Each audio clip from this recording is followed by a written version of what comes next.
Welcome everyone to the special meeting for the San Gabriel City Council. I call the special meeting to order at 6:31. Clerk, please do the roll call. Mayor Menchaca, Here. Vice Mayor Liao,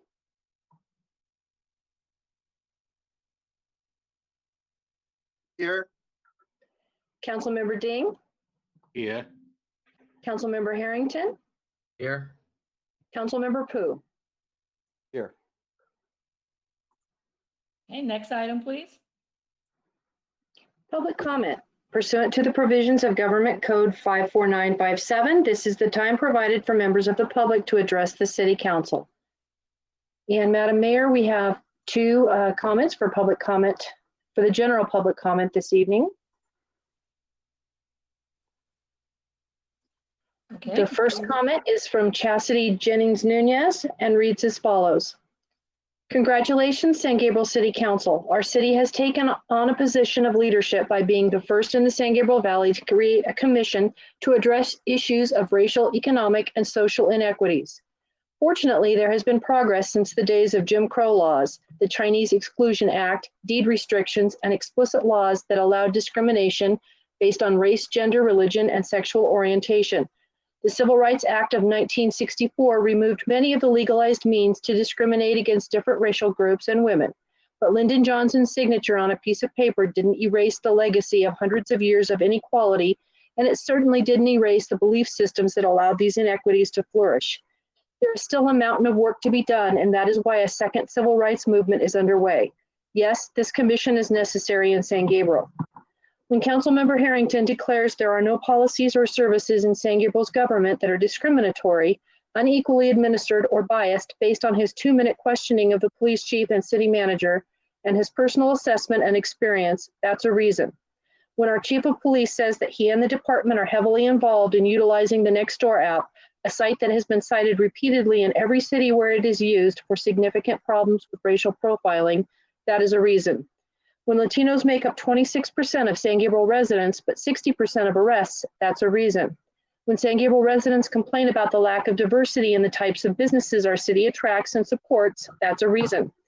When accessibility to city governance is limited because the city council agenda items are not published in English, Spanish, and Mandarin at least, that is a reason.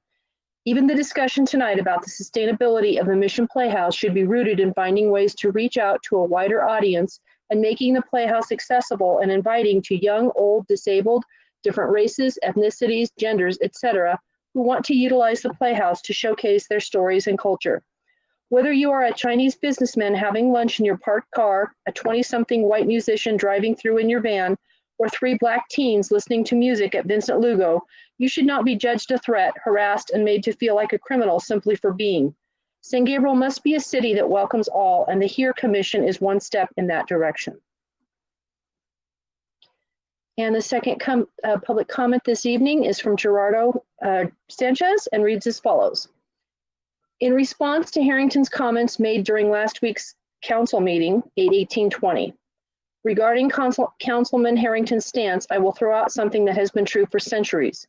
No taxation without representation. If the illegal aliens he referred to are ineligible to receive congressional representation, there should be absolutely no reason for their wages to be taxed in any way. If a government entity would like to tax wages earned by undocumented individuals, said individuals must be counted in full. And Madam Mayor, that concludes the comments for the general public comment section. Okay, next item, please. This is a continued item, Mission Playhouse discussion, updated August 21, 2020. Presentation will be made by Community Services and Interim Mission Playhouse Director Rebecca Perez.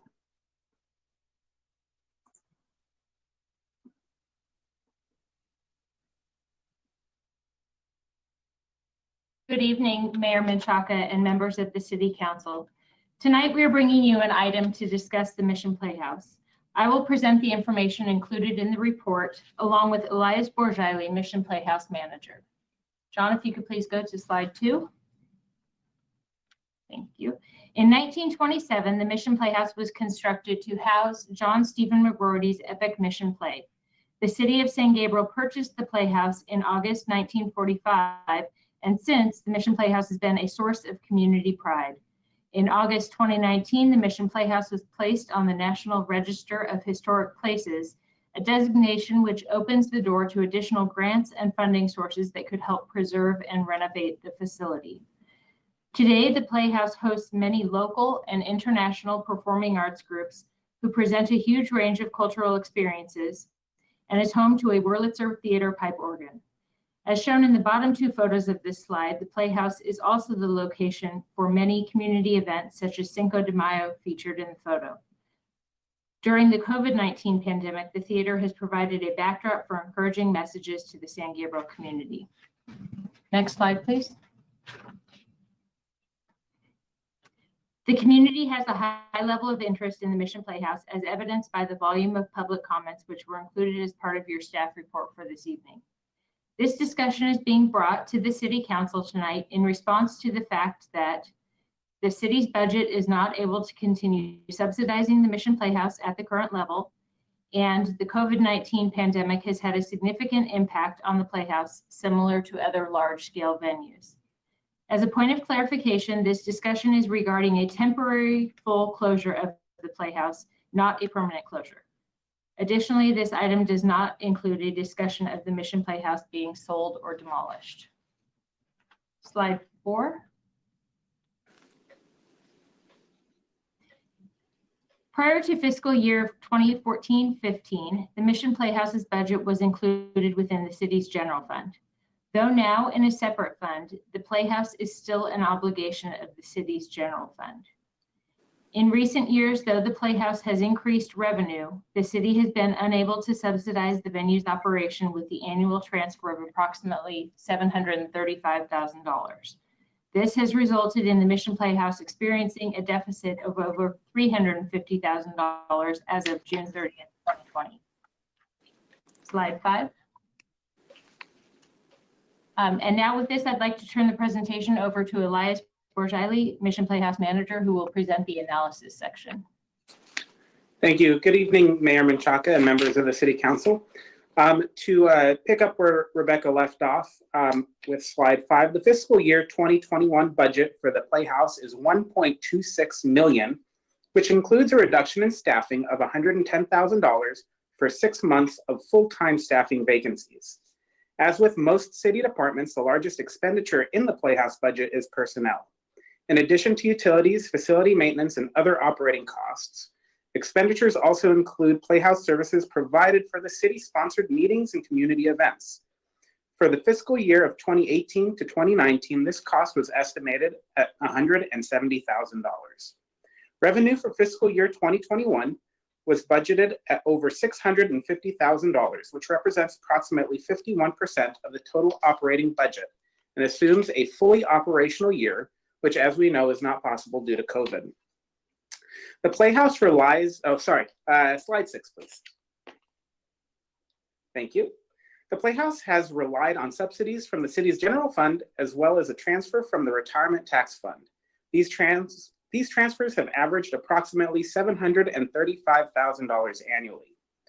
As the general fund is now experiencing its own deficit and the retirement fund does not generate sufficient revenues to transfer to the Playhouse fund, the city can no longer afford to subsidize the Mission Playhouse as it has in the past.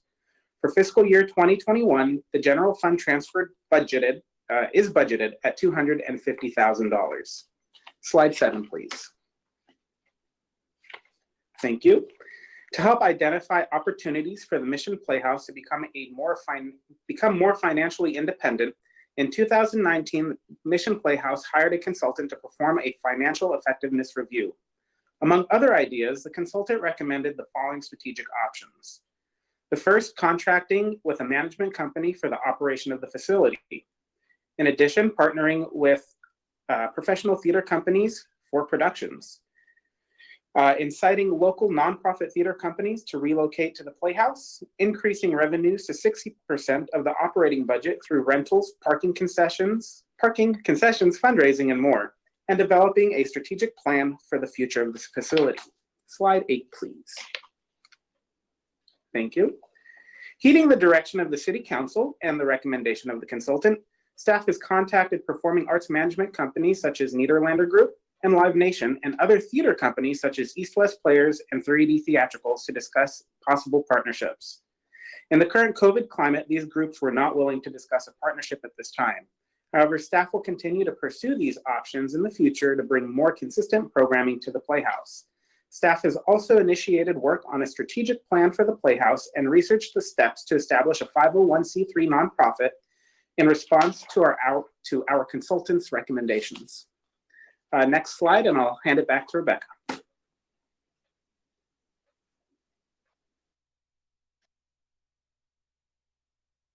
Thank you. To address the immediate need to resolve the current budget situation, staff has developed 3 scenarios for consideration.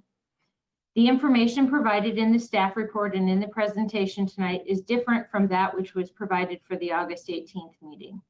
The updated proposed closure date of October 1st, 2020 for both Scenario 1 and Scenario 2 will allow the Playhouse to meet obligations with planned live stream events for September, and will also allow the required time to notify staff should Scenario 1 be selected.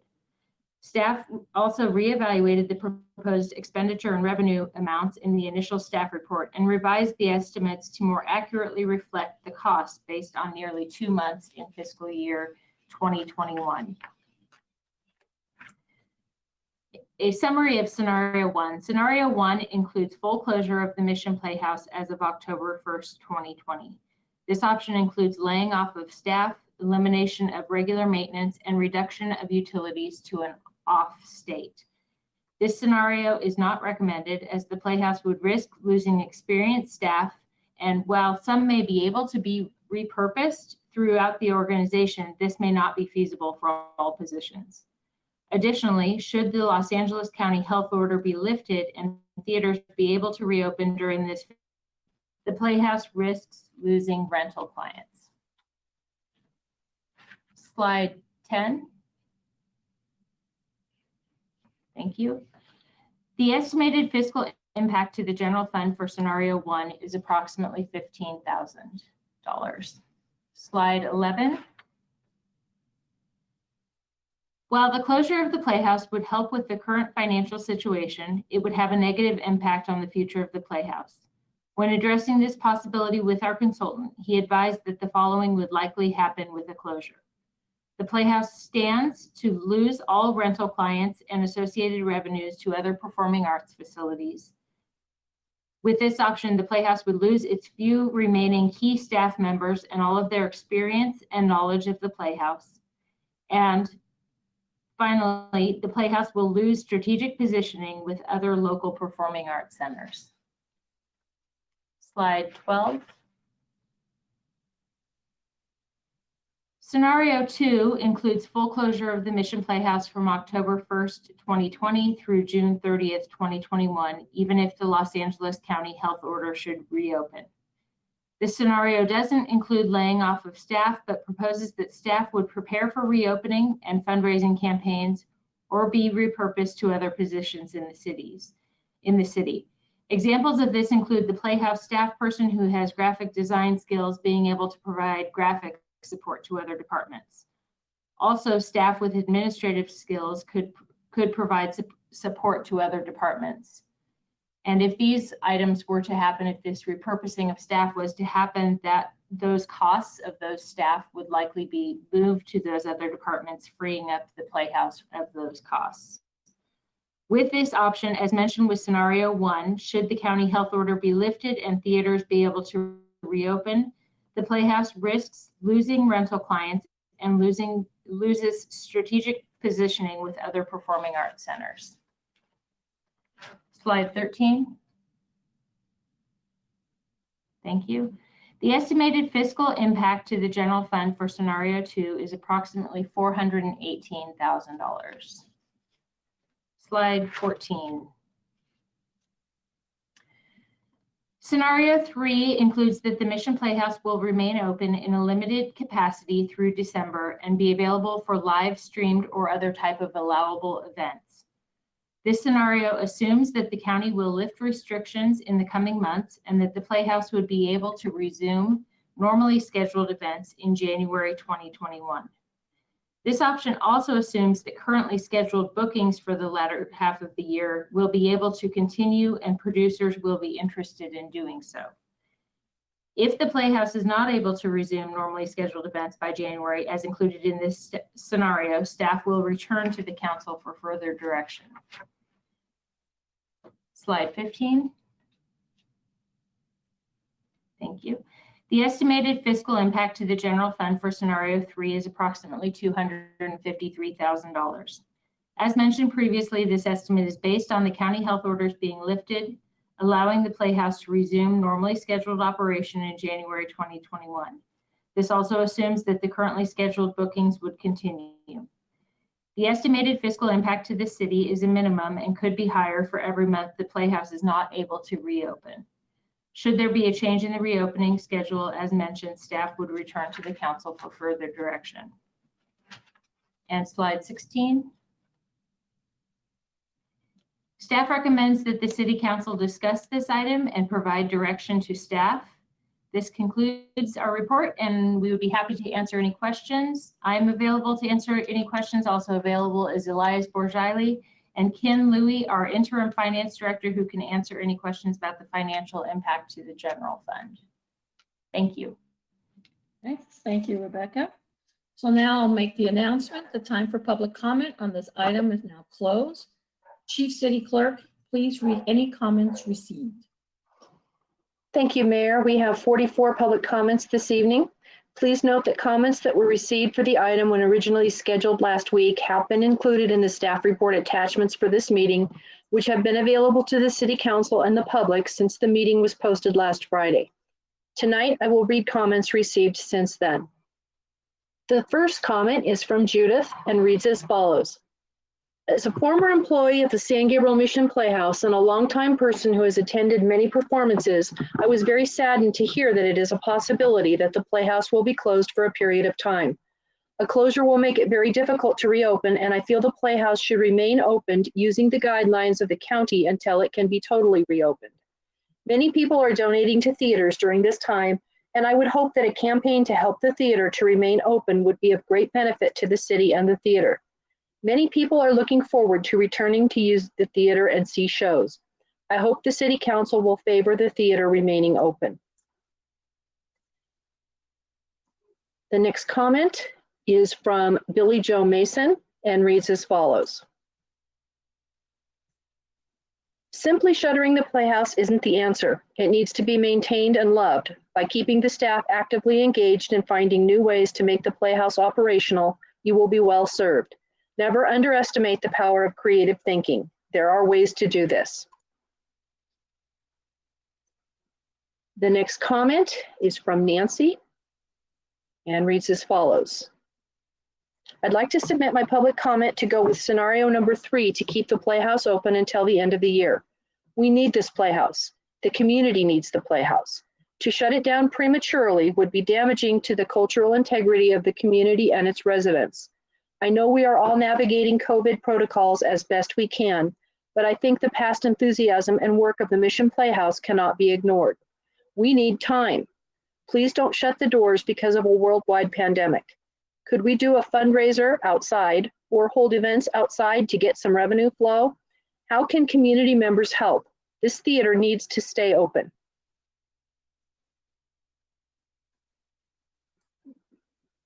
The next comment is from Cassandra Camona and reads as follows.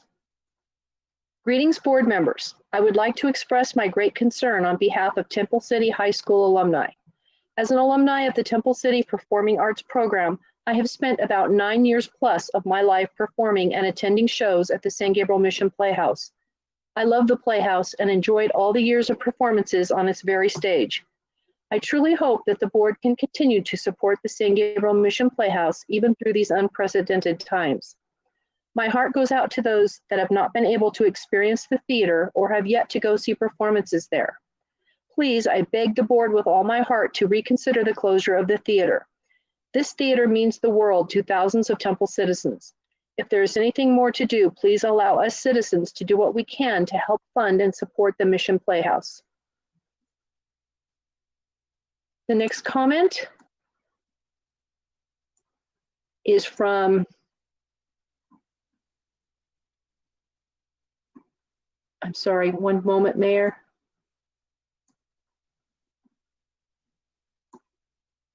Is from Cassandra Carmona and reads as follows. Greetings, board members. I'm sorry, it's a repeat. Next comment will be from Jade Mata, TCUSD, class of 2002, Haley Mata, 11 years old, and David Ulrich, class of 1979. To whom it may concern, I am begging that you reconsider closing the San Gabriel Mission Playhouse. My stepfather performed with the Brighter Side Singers and several musicals at SGMP in the 70s. I personally went on to perform at SGMP for dance concerts and musicals many times during the late 90s, early 2000s. My 11-year-old daughter has now performed at SGMP several times for a dance concert and several musicals. She is making amazing memories there, and my hope was always for her to grow up performing at SGMP and experiencing the magic that happens just by being present in such a historic building. It's also hard to accept that her last experience at SGMP may have been the cancellation of TCHS's Newsies due to the COVID-19 pandemic, which had her and many others in tears and depressed. SGMP is a historic and magical building, and I am saddened that there is even the remote possibility of it being closed. Besides my immediate family, too many others have made the most incredible memories there over the years. There is no other venue like it, and I am having an extremely difficult time accepting that it may close. The thought alone brings me and many others to tears. Please reconsider.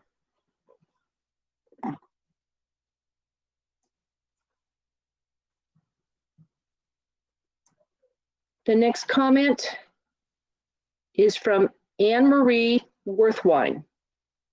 Anne reads as follows. The San Gabriel Mission Playhouse is one of the most integral pillars of culture in the LA area.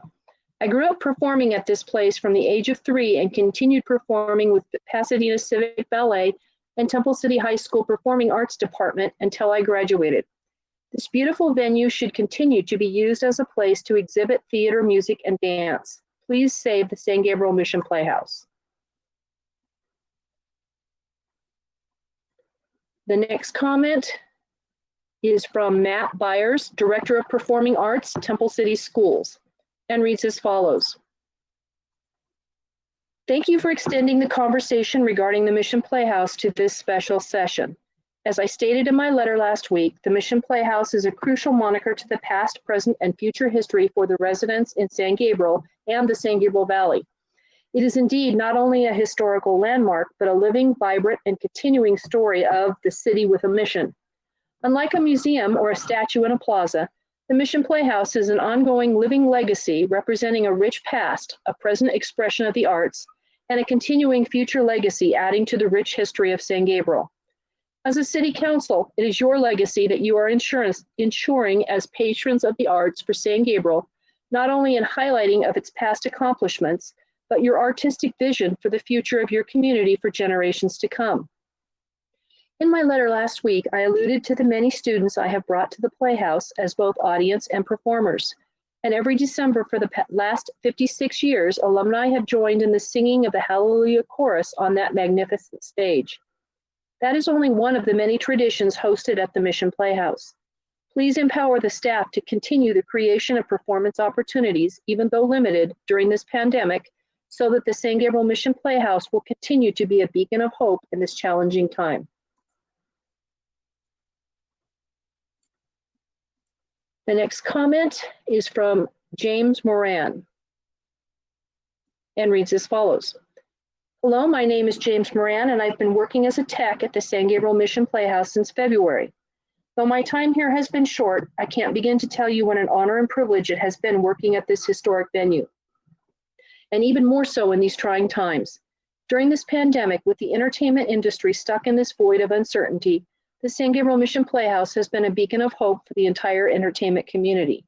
Since we have been working, albeit at a lesser capacity, we have shown the entire industry that we can adapt and survive during this pandemic and that all is not lost. As hundreds, if not thousands of people are watching their careers and livelihood crumble, the San Gabriel Mission Playhouse has stood strong and acted as an inspiration to us all. If you vote to close its doors, even for just a year, you will be crushing this bright light of hope for so many people beyond just the limits of San Gabriel. It is your duty as leaders to do what is in the best interest of your people, including the often forgotten unsung heroes of the entertainment business. Please keep the doors of open and hope afloat. The next comment is from M. Wheel and reads as follows.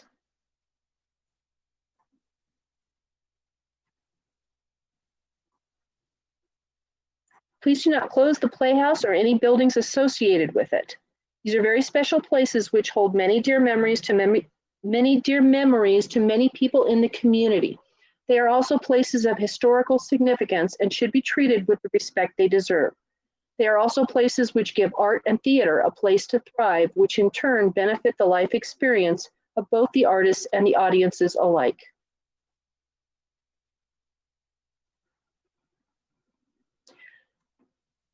The next comment is from Tracy Charlton and reads as follows. After reading through your email, I feel like scenario 3 is the best option of the Mission Playhouse at this time. The fact that it would allow for some live streaming events, which I think would benefit the community, as well as retain some staff, seems like the best way to go for now. The next comment is from Kim Turner and reads as follows. To the esteemed members of the San Gabriel City Council, my understanding is this Tuesday you will decide on the fate of the San Gabriel Mission Playhouse. If I may contribute to the continued conversation, I would like to do so here. One of the options you get to consider is number 3, where you keep the Playhouse functioning with a minimal staff so that it can survive to service our hopes and shared societal goals in the near future. Some might argue that during these extraordinary times when people will face the threat of losing their housing and people are hungry, that keeping a Playhouse open is an extravagance that could be ill afforded. But when we finally emerge from seclusion and quarantine, we will need a place where we can celebrate the things that connect us as humans. Music, art, theater. The full expression of hope and joy will not find a proper home in a Walmart parking lot. Be the guardians of the light. Don't extinguish the Playhouse. We need it to be the warehouse of our better souls for a time. Give them that freedom, please. The next comment is from Terry L. Babcock and reads as follows. It has come to my attention that the future of your beautiful auditorium is in question. I understand we are in an extraordinarily difficult time with a pandemic, but as a patron and lover of culture and the arts, the thought of San Gabriel Mission Theater closing its doors breaks my heart. For years, my family and I have been coming to many wonderful productions and events here. Not only have we spent hours of enjoyment, but have also felt gratified that we were supporting a variety of local talents, companies, and artists. Not only have I grown up with this as part of my childhood and adult history, but my own, now grown children have always loved their time at this theater and now bringing their own children. I have always cherished the beauty and history of this theater and love sharing it with others. We even came fearlessly during the renovation period following the earthquakes, scaffolding and all. I sincerely hope you will do everything in your power to come to the right conclusion, for to lose this grand old theater would be such a loss for the community and all of Southern California. It still holds and represents such an important part of early California history and culture, not to mention the pride and enjoyment it brings to residents and tourists alike. Thank you for your consideration, and I pray you are able to come to the right conclusion and preserve and protect the future of this theater for all.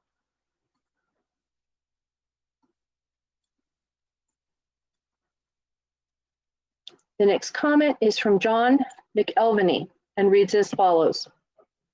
I've recently learned of a possible decision to close the Mission Playhouse permanently. I've been told that this is not true, but item 1 of the possibilities on your agenda, I strongly urge that this does not happen. The Mission Playhouse is a landmark, not only for San Gabriel, but also for San Marino, Pasadena, and the entire San Gabriel Valley. I have spent many hours at the Playhouse as a worker on many productions and also as an audience member. There are many theaters that have closed because of COVID-19. Some may not ever reopen. The Mission Playhouse may fill any void left because of these potential closures. If it closes and general maintenance is not continued, to decide to reopen at a later date would cause extreme expenses to be incurred to bring it back to an operational state. I understand that the Playhouse is listed on the National Register of Historic Places. This requires that it be maintained whether it is operational or not. At present, perhaps option 3 is the logical choice. This is a unique and historical gem that should not be discarded.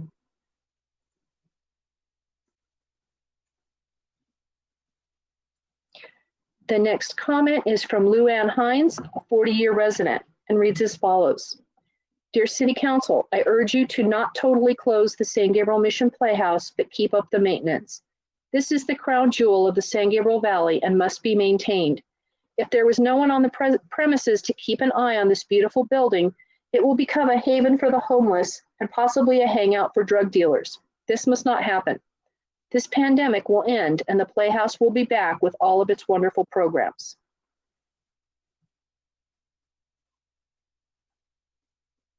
The next comment is from Suzanne Perciel of Altadena and reads as follows. Dear City Council members, I would like to go on record in favor of the continued operation of the San Gabriel Mission Playhouse according to option number 3. Admittedly, the pandemic has presented many challenges to theaters, but I've heard that the Playhouse is currently open and making money on virtual productions. Additionally, if the Playhouse remains continually open, it will be well positioned to resume normal operations more smoothly and quickly when the pandemic is finally under control. Turning a profit is one thing, but the most important reason to keep the San Gabriel Mission Playhouse open is its status as a historical landmark.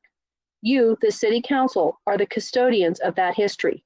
What a shame it will be if you engineer its demise after 93 years of operation by making the expedient, short-sighted decision to close the Playhouse. Please keep the San Gabriel Mission Playhouse open.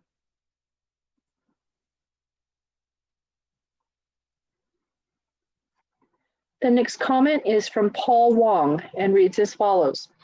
I am writing to urge the City of San Gabriel to keep the San Gabriel Mission Playhouse open and operational. Having both attended and performed in events at the Playhouse over the years, I value and cherish its historic and cultural value to Southern California and to San Gabriel in particular. The next comment is from Susan Burney and reads as follows. When I heard the San Gabriel City was planning to shut down the Mission Playhouse, I thought it was a joke, a bad joke. Why would any city in their right minds want to shut down such a beautiful and historic theater, especially since Measure SG was voted on and passed? This proved that the citizens wanted to spend their tax dollars on this theater, as well as other general fund services, to keep it open. If you vote to close the theater, the taxpayers will want to know exactly where the funds are going to. When I was young, my school used the theater for all our singing and theater productions and has continued to do so until now. Several local schools also use the theater for their school productions, and decades of school children have had the pleasure and wonder of seeing a live production in an exciting and beautiful venue. When I married and had children, we again went to see them perform on the same stage as we did so many years ago. Before I married, I used to go to the theater with my family and friends to see different productions performed there. The Nutcracker Ballet, Phantom of the Opera, etc. So many memories of lovely evenings in such a beautiful environment. The theater holds an important place in our local schools, community, and state history. It has a unique historical origin. Where else can you experience a play about the original people in a building built just for that purpose? And it is such a beautiful building. The tapestries are beautiful and were actually sent here from the King of Spain. There are many other theaters in our country, but none so photogenic with its facade and fountain. This is not about closing the theater for demolition. With its special historical status, I've been assured that can't happen.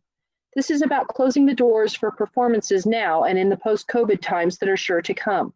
This building is very old and needs steady maintenance repairs to function just as most old things do.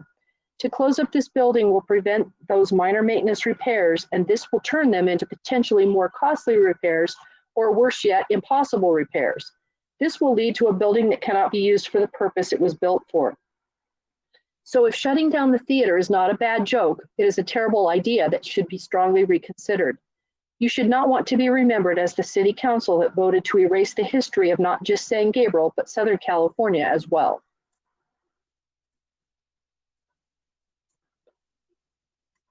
The next comment is from Cheryl Shryock and reads as follows. To the City Council, I have learned that you are considering closing temporarily this beautiful theater. As a former performer in many productions on this stage and patron of other productions, I respectfully ask you to consider option 3. We need this beautiful venue to open as soon as it is safe to do so and not be delayed because of lack of staff. I would also hate to see it deteriorate for lack of care. And it's signed a lover of the arts.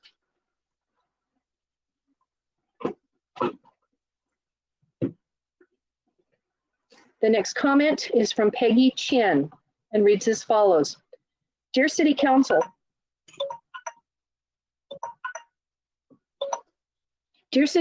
as residents of the city of San Gabriel, we strongly oppose the closure of the San Gabriel Mission Playhouse and the musical theater programs held within it. We should put more effort into the musical theater programs so our children will have the opportunity to explore and understand the beautiful culture that the Playhouse contains. Children nowadays only have fewer opportunities to learn about musical theater programs because we do not have the chance to provide it to our children as it is. We have a duty to introduce this beautiful art to all children.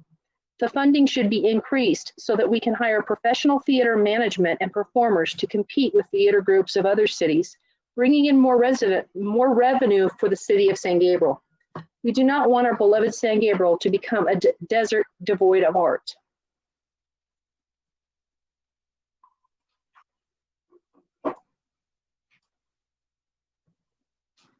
The next comment is from Jitana Walker and reads as follows.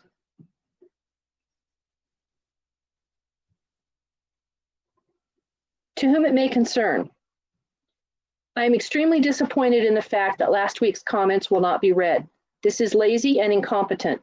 You should not have diminished the importance of this matter. Obviously, there is a community who feels strongly about this who wanted to be heard. Shame on you for not honoring that. It is our community leaders who should be here for the people during this difficult time. I am writing to urge you to vote no on permanently closing the San Gabriel Mission Playhouse. Regardless of not tearing it down, it needs to stay open for the community and for our spirit, especially since you are able to still utilize the facility and make money. My mother is a Lugo, and our ancestors performed there in the old mission play.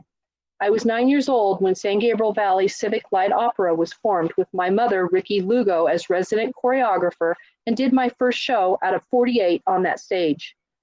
Growing up there gave me a huge sense of purpose, a sense of connection to my past, a connection to our history. Growing up in theater, I was able to explore my own humanity, explore different characters and situations in a safe space. The arts are flitting away and soon will be none. With everything our children are having to deal with, having to isolate and distance and only be on social media, the arts is going to be the #1 most necessary component in healing the next generation. We just lost the old mission to arson. I felt a piece of my heart break. My grandfather was an altar boy there when he was 12. Please do not permanently close this from our hearts as well. Please keep the theater open with full staff to keep the rats away.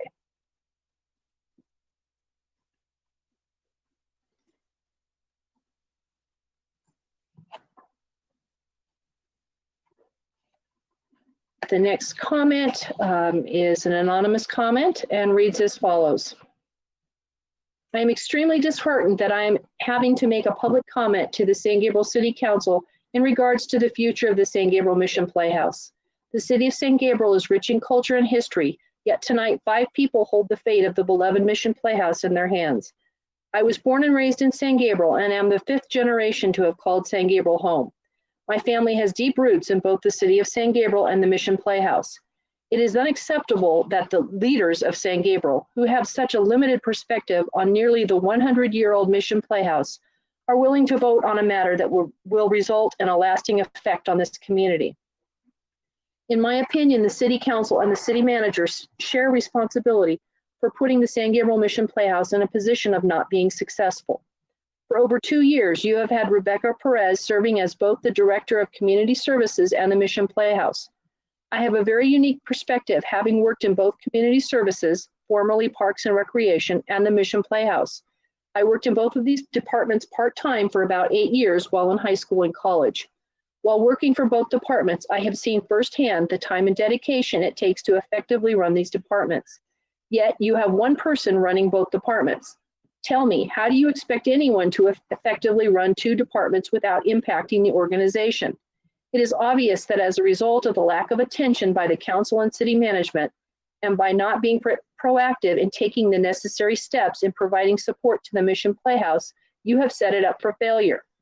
May I remind you that you came to the citizens of San Gabriel telling them that if they did not pass Measure SG, services were at risk of being cut that included the operation of the Mission Playhouse, including the elimination of Playhouse events and programs, Grapevine Winter 2020. However, Measure SG passed, and yet we still find the San Gabriel City Council making a decision about the fate of the Mission Playhouse. Shame on you for making false promises and misleading the citizens of San Gabriel. You have not been forthcoming to the citizens of this community, many of which have lived here longer than the majority of the council members and who are vested in the history of this community. You are making a lasting decision on a historical building with such limited perspective and time to provide for community input. The citizens of San Gabriel deserve a council where all the members not only have the interest of the community at hand, but also they understand the importance of preserving the rich history that makes the city of San Gabriel unique. Listen to your community and do not make any changes to the current operational status of the Mission Playhouse.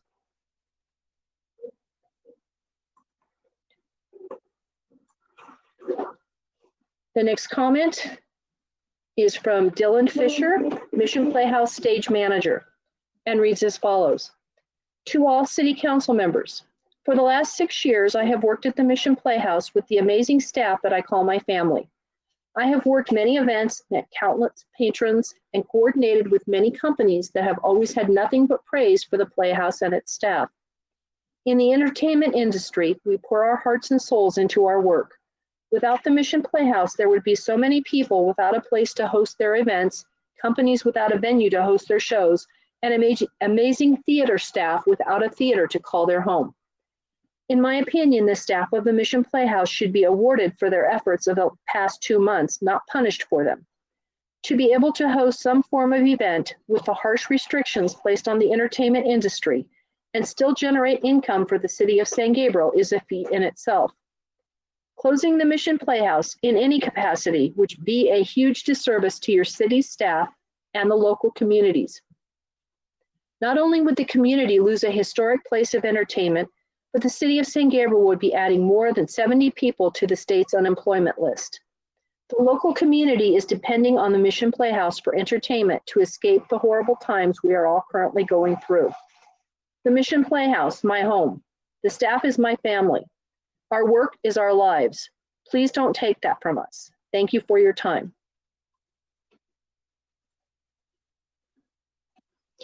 The next comment is from Giselle and reads as follows.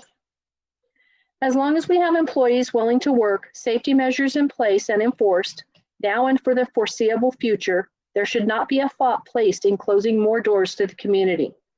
The community recently witnessed the San Gabriel Mission Church burn, and now the City Council wants to close the beautiful and historic Mission Playhouse. In all seriousness, closing the Mission Playhouse should not be the answer.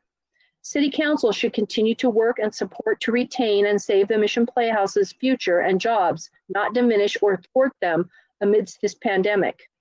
I pray the city will find ways to continue empowering and find creative ways to continue the work of the Mission Playhouse and its team.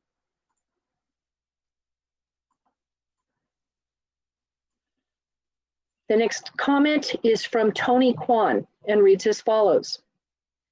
My name is Tony Kwan and I graduated from the San Gabriel High School in 1989. During my high school years, I had always admired the quiet streets, friendly residents, and beautiful houses. I told to myself that someday I would live in San Gabriel. That wish became a reality in 2001 when my fiance and I bought our house.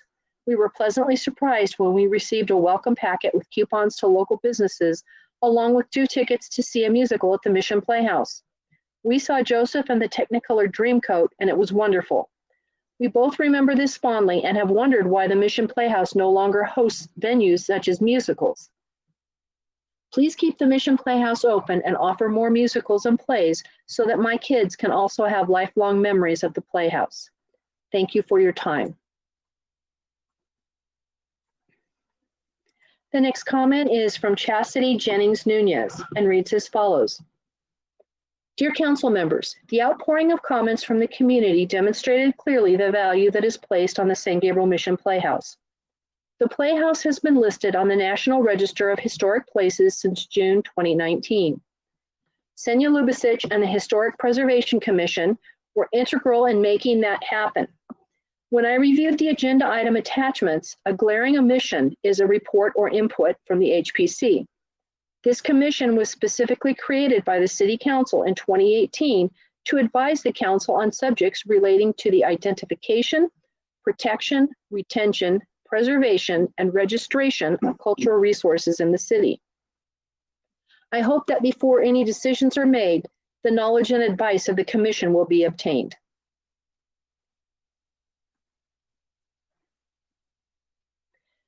The next comment is from Toby Longo, choreographer, Walt Disney Live Entertainment, and reads as follows. To whom it may concern, I am writing to give my full support of keeping the San Gabriel Mission Playhouse open. I realize it cannot be utilized as normal due to COVID-19 restrictions, but I believe the third option of reducing staff and keeping the theater open for virtual events would be the best scenario. The Mission Playhouse is such a wonderful part of San Gabriel's history and the arts. I have performed in various productions at the Playhouse for almost 40 years. My mom, Ricky Lugo, was the resident choreographer for San Gabriel CLO and many other productions that were put on at the Playhouse. She has also performed in multiple productions since she was a little girl. Our family has a long history with the San Gabriel Mission and the theater. It was so sad to hear about the Mission fire. I can't imagine if the theater closed on top of that. I know our theater arts community will come back strong. Please do not close this beautiful venue. It means so much to so many people, especially the staff who work every day to keep it alive and well.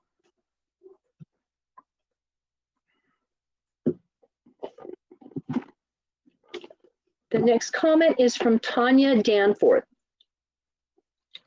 and reads as follows. The city auditorium is ours. It belongs to the city and its people. Please don't take it away from us and deny us access.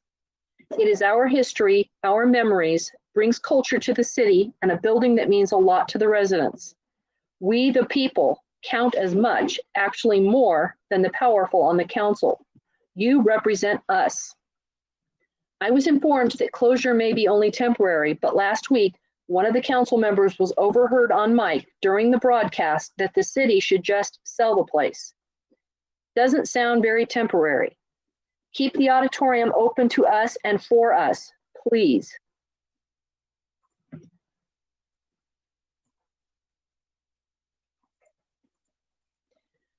The next comment is from L. Martino and reads as follows. To whom it may concern, it would be a shame if the Playhouse were to close. It has and will continue to be a place for the community to gather to share and experience art and culture in order to learn and grow. It is a part of our California history and needs to be preserved and respected.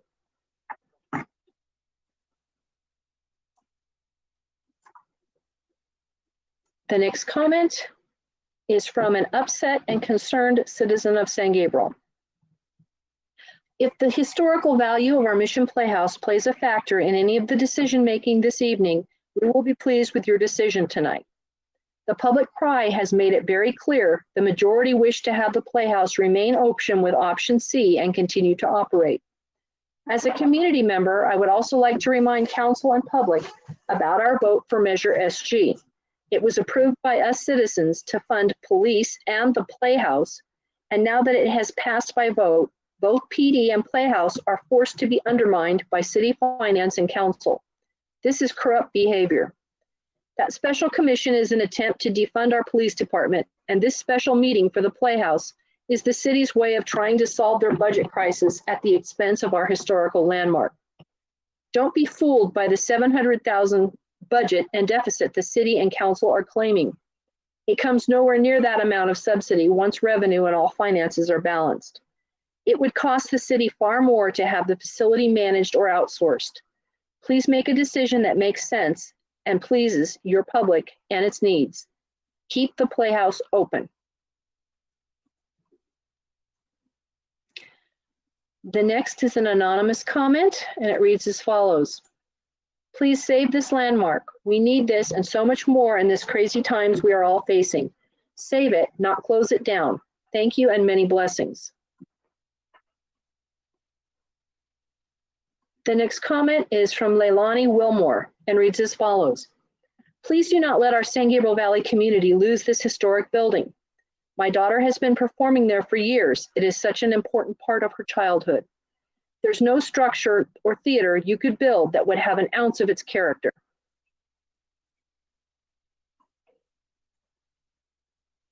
The next comment is from Diane Lamb and reads as follows. To the City Council of San Gabriel, I strongly urge you to save the Mission Playhouse. This pandemic has made it very clear that we need the arts more than ever to soothe our souls and bring our communities back together. This local architectural treasure allows performances by artists near and far to share their time and talents to the San Gabriel community at large. The next comment is anonymous and reads as follows. Please don't sell or demolish the Playhouse. It should have been a historical monument a long time ago. I have been to many shows and graduations in the recent years. The next comment is from a TCHS student. From a TCHS student, I have been on both sides of this beautiful historic place. I have watched numerous musicals throughout the years and have been lucky enough to witness the making of one and the chance to perform there a couple of times. Seeing the audience truly enjoy their time and enjoying the performances still amazes me until today. Seeing the excitement of the students at school to go and see the musical and knowing that the tickets were selling out quickly also still amazes me. Knowing that worldwide shows have been performed on the stage I am performing on is a blessing, and I thank God and my school has allowed me this great, amazing opportunity. Please do not take this experience away from the students that I have seen put in an extreme amount of work to perfect each and every little detail and aspect of their performance with the great help of the TC staff, of course, spending hours and hours after school. And last but not least, please do not take this amazing chance and experience away from those lovely audience and students that come to spend and enjoy their time to watch these perfected, amazing performances.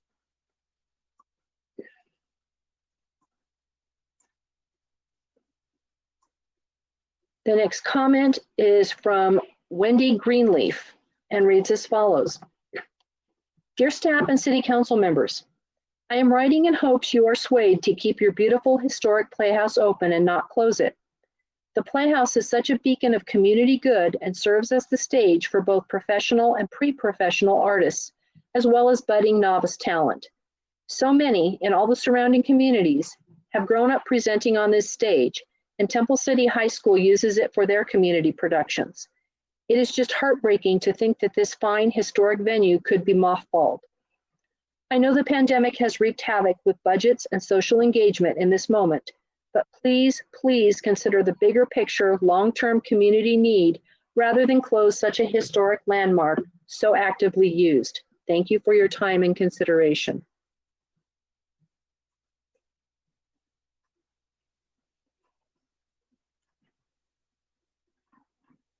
The next comment is from Dawn Linton and reads as follows. Allow me to introduce myself. Since the early 1990s, I have been the volunteer crew chief in charge of maintaining the Wurlitzer pipe organ in the Mission Playhouse. For some years now, I have been teaching Josh Fairman how a pipe organ works, how to tune, and how to do the necessary maintenance of the instrument so that he would be prepared to take over the task when I am no longer capable of the work. I am proud to say that Josh has taken to the task like a duck to water and has become a very capable organ technician. I also keep in constant contact with Peter Crody, whose foundation in 2008 donated substantial funds for a new movie screen and digital projection system, as well as funds to replace the Wurlitzer's original 1924 control system with a state-of-the-art electronic system which greatly expanded the instrument's capabilities. Mr. Crody also donated funds to establish an organ maintenance fund, to which he has also contributed over the years. Most recently, his foundation donated funds to complete the decorative painting of the Playhouse facade, and his sister has donated a bell to fill the missing space on one of the auditorium's towers. Mr. Crody and I are concerned about the effect some of the current proposals might affect the organ. Part of the 2008 work included dedicated heating and cooling to the pipe chambers so that the chamber temperature remains moderate and constant. While constant temperature is important to keep the organ in tune, excessive temperatures may, in the long run, shorten the life of the many leather parts of the instrument, requiring premature re-leathering of the instrument. It is also important that an organ be played regularly, once a week being desirable, in order to exercise the thousands of moving parts. No organist is needed. Anyone can, by a simple comment to the electric system's computer, cause the organ to play back any previously recorded performance. Regular use is also important for the electronic system, which, like many electronic devices, may encounter problems when turned on after a long period of disuse. In recent years, the Los Angeles Theater Organ Society twice hosted the American Theater Society's annual convention with members from all over the world. Many of those attending said they thought the Playhouse organ was the finest of the many organs presented. The city can be proud of their instrument, and we hope it will delight audiences for years to come.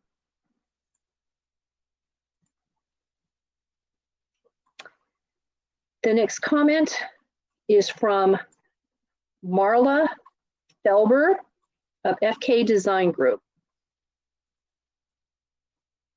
and reads as follows. My name is Marla Felber. I am a native Californian and who has lived in the San Gabriel Valley since 1994. The Mission Playhouse opened in 1927 and was specifically designed for the world-renowned production of the founding of the California Missions. The architectural style is Mission Revival, and it is designed after Antonio de Padua in Monterey County. It has opulent interior showing the Spanish, Mexican, and Native American influences.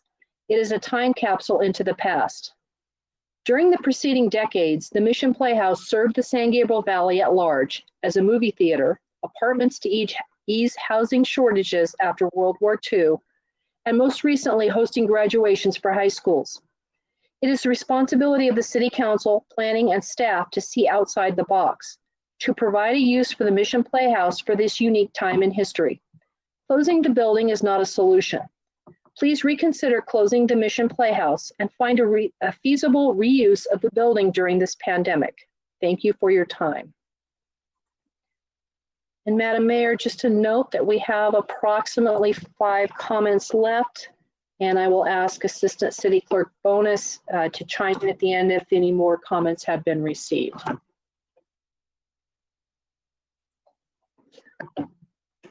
The next comment is from Vanessa Rodriguez and reads as follows. Good evening, ladies and gentlemen of the council. My name is Vanessa Rodriguez. I am a current employee for the San Gabriel Mission Playhouse. Tonight, I would like to share my experience and view on this beautiful historic venue. In 2008, I came into the Playhouse for the first time with a client for a film shoot. Upon arriving to the venue, I was surprised to see this big, beautiful, nice building nicely nestled in the heart of San Gabriel, along with other historic buildings. I was impressed with the architecture, decor of the interior, the carefully hand-painted artwork on the ceilings, the banners that came from the King of Spain, the size of the venue, the wide stage, a glorious functioning theater organ, the welcoming employees, and the convenient parking lot. This theater is unlike any other venue I have been in. The Playhouse is covered in history from the exterior to the interior, right down to the underground level. The venue pulled me in right from the beginning of my first day as a client and has continued to pull me back as a stagehand for the last 12 years. I feel that our building is enchanting and the employees who work there are the heart of this magnificent venue. We have given our all to bring history, art, dance, music, expression, culture, and fun family memories to the surrounding community. All of these things are what bring people together to escape the reality of the world or just to take a break and enjoy some good entertainment. Not only do we bring our community together, but we also help our own and other community junior high and high schools. Temple City High School and Jefferson Middle School use our stage for their seasonal performances. Our stage is used to help give these students the experience of performing and creating a show on a large stage, giving them needed knowledge for future entertainment careers. I was fortunate enough to have had a full theater in high school, which gave me the basics and understanding of how the entertainment industry works. With that prior knowledge before college, I was able to move forward at a faster rate into a career I love. Through my experience, I see how important we are to these students' futures. These students are gaining many different skills by using our venue that will give them a boost for entering college. Most schools do not have their own theaters on campus. By renting our building out to surrounding communities, we are also helping expose San Gabriel's small businesses to new customers and visitors. The Playhouse isn't just a venue. We are a family who drive to bring the community together through entertainment and take pride in feedback we get from our patrons. We want to continue to make more memories for families, have a place that supports the freedom of expression through art, and a place to forget our worries. I am asking to please keep this amazing venue open and continue to expose the young and old to the beautiful world of theater. Thank you for your time.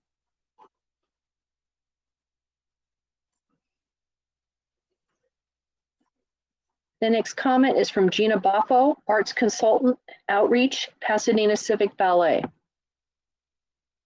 Dear San Gabriel City Council members, I'm writing to you on behalf of this evening's City Council session addressing different revenue stream options for the San Gabriel Mission Playhouse due to financial shortfalls caused by COVID-19. The historic Playhouse has served as a community stage for performing arts events from creators and producers across Los Angeles. Affordable theater space has been at a premium in LA for years, and theaters like the Playhouse represent an opportunity for professional and pre-professional companies alike to present productions and new works. Further, local high schools use it as their stage. Organizers from the Los Angeles International Dance Festival, including Nigel Lithgow, were considering using the theater as part of their inaugural festival. I personally have been a part of presenting dance performances at the Playhouse for over 10 years. COVID-19 has delivered a crushing blow to the arts community, especially the performing arts sector. It is understood that without in-person events generating revenue, added pressure is placed on the annual subsidy the city provides to keep the Playhouse functional. I respectfully request that the City Council, in its consideration of addressing the sustainability of city revenues to support the theater, that members not only focus on short-term budget relief, but inventive solutions supporting the long-term mission of bringing affordable performing arts back to the San Gabriel Valley when it is safe to do so. The mission-based theater is a historic venue that makes stage productions accessible to a broad audience. I have worked with Pasadena Civic Ballet to make their Playhouse performances the last 15 years available to children and families for free, many enjoying their first live dance experience in a theater steeped in California history. We have partnered with groups including, but not limited to, PUSD, LAUSD, Children's Hospital, Young and Healthy, Ability First, and more. I urge the Council to consider options and invite the public into a series of thoughtful discussions that honor the goal and mission of the Playhouse to share not only its local history with the community, but immerse audiences in accessible public performance today, tomorrow, and for years to come.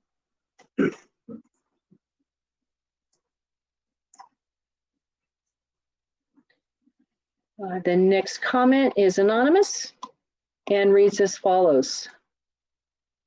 I'm sorry, it's from Steve Wilkinson. Good evening, my name is Steve Wilkinson, and I was very fortunate to have spent the last 4 decades of my life at the San Gabriel Mission Playhouse, retiring as Playhouse manager in 2017. I love the Playhouse, and it was my honor and privilege every day to take care of it and share it with everyone.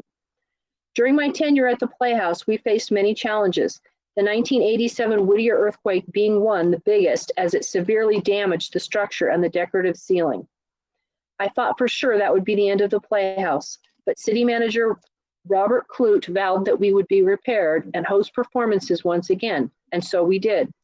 Since that catastrophic event and repair and many tight budgets over the years, All councils and city managers have fought hard to keep the doors of this historic structure open for all to enjoy. Aside from hosting rental events, the Playhouse is an integral part of the city and the community. We are open for all city-hosted outdoor events, and our talented crew is called upon for outdoor staging, lighting, and sound. Plus, our restrooms are utilized for our outdoor guests. Additionally, we serve the needs of the city, such as the State of the City address, press conferences, training, health fairs, meetings, and many, many others. The dedicated staff has always been ready and willing to go the extra mile to interact with all departments and lend a hand for events such as council meetings that exceed the council chamber's capacity, and even rolling equipment down the street to light and run sound for the annual tree lighting event.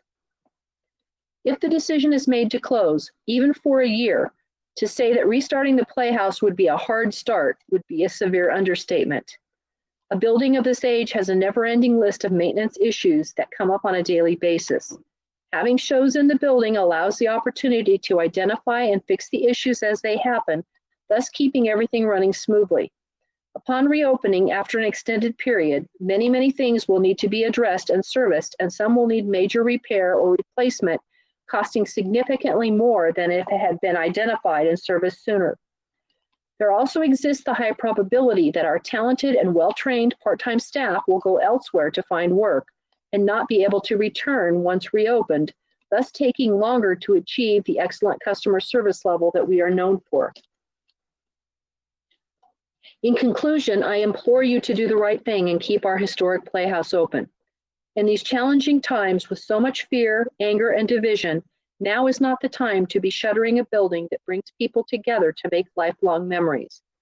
And in these volatile times, I feel it would be a huge mistake to announce that the Playhouse has been shut down, only to allow those that would break in and do harm destroy it forever.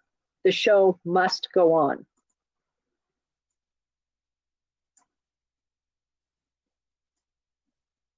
The next comment is anonymous and reads as follows. Dear Mayor, Council, and City Manager, according to the published staff report, you are considering closing the Mission Playhouse as a response to COVID-19, but that same report notes the hiring of a financial effectiveness consultant in 2019, long before coronavirus was even a whisper in the news, which makes the motives of this council suspect. The last meeting talked about community and inclusiveness to the many cultures found here in San Gabriel.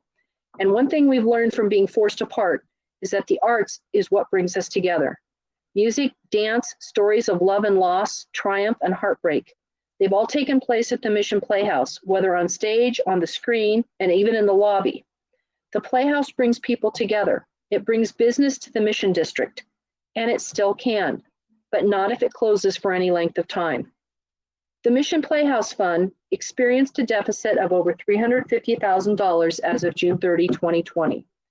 That same report shows a revenue of $215,000 within the last 2 months, with the possibility of much more as one of the few performance venues able to remain open while so many others have closed.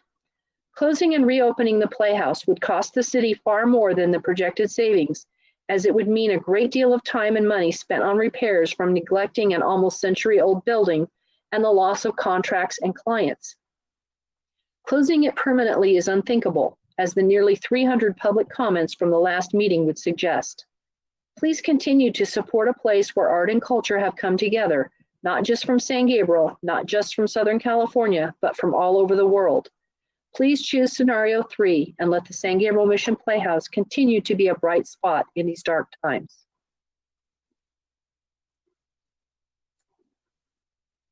The next comment is from Sam Campbell. The San Gabriel Mission Playhouse is one of the most important places for TCHS's performing arts. Without it, countless students would never know the thrill of performing on stage for hundreds of people and the many opportunities that open up to kids once they take a couple of steps out of their comfort zone would be gone. I know it probably doesn't matter that much, but this building changed my life for the better. Stepping onto that stage is electrifying, and the audience always has an amazing time as well as the performers. Please, please, please don't close it down, because it's the only performing opportunity that some kids will ever get, and it's too valuable to take for granted. Thank you for your time.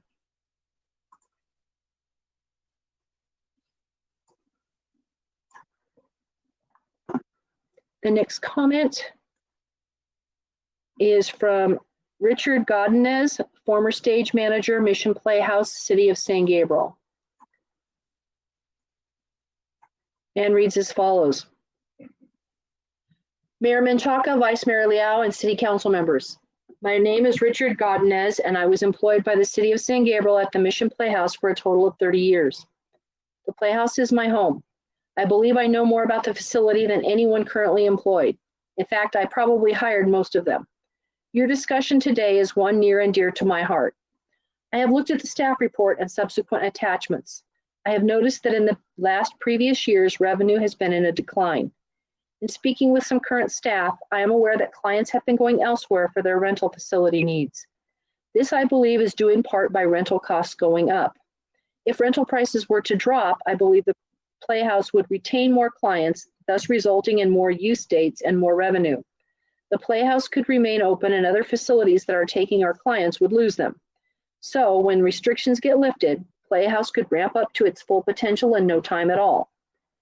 Utilizing a management company would, in my opinion, lose the family feel that most, if not all, people have of the place. I know the words or the day are money, business, and revenue, but they should be compassion, nostalgia, and hope. Compassion for the employees that would lose their jobs and not have the money to give to local businesses. Nostalgia for a building that has been in the San Gabriel family for 75 years.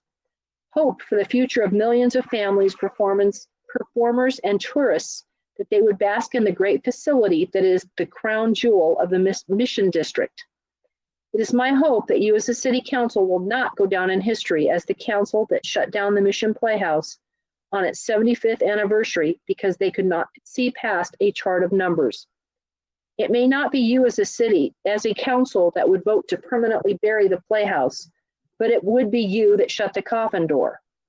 I don't discount the efforts of Rebecca Perez as director and Elias Borgelli as manager.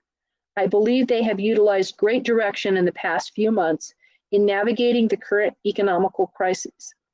I do believe much more can be done, and if your efforts are only to cut costs, you would tie their hands for moving forward with more events that could sustain the Playhouse and maybe even make money. Please have vision and be the council that saved the Playhouse.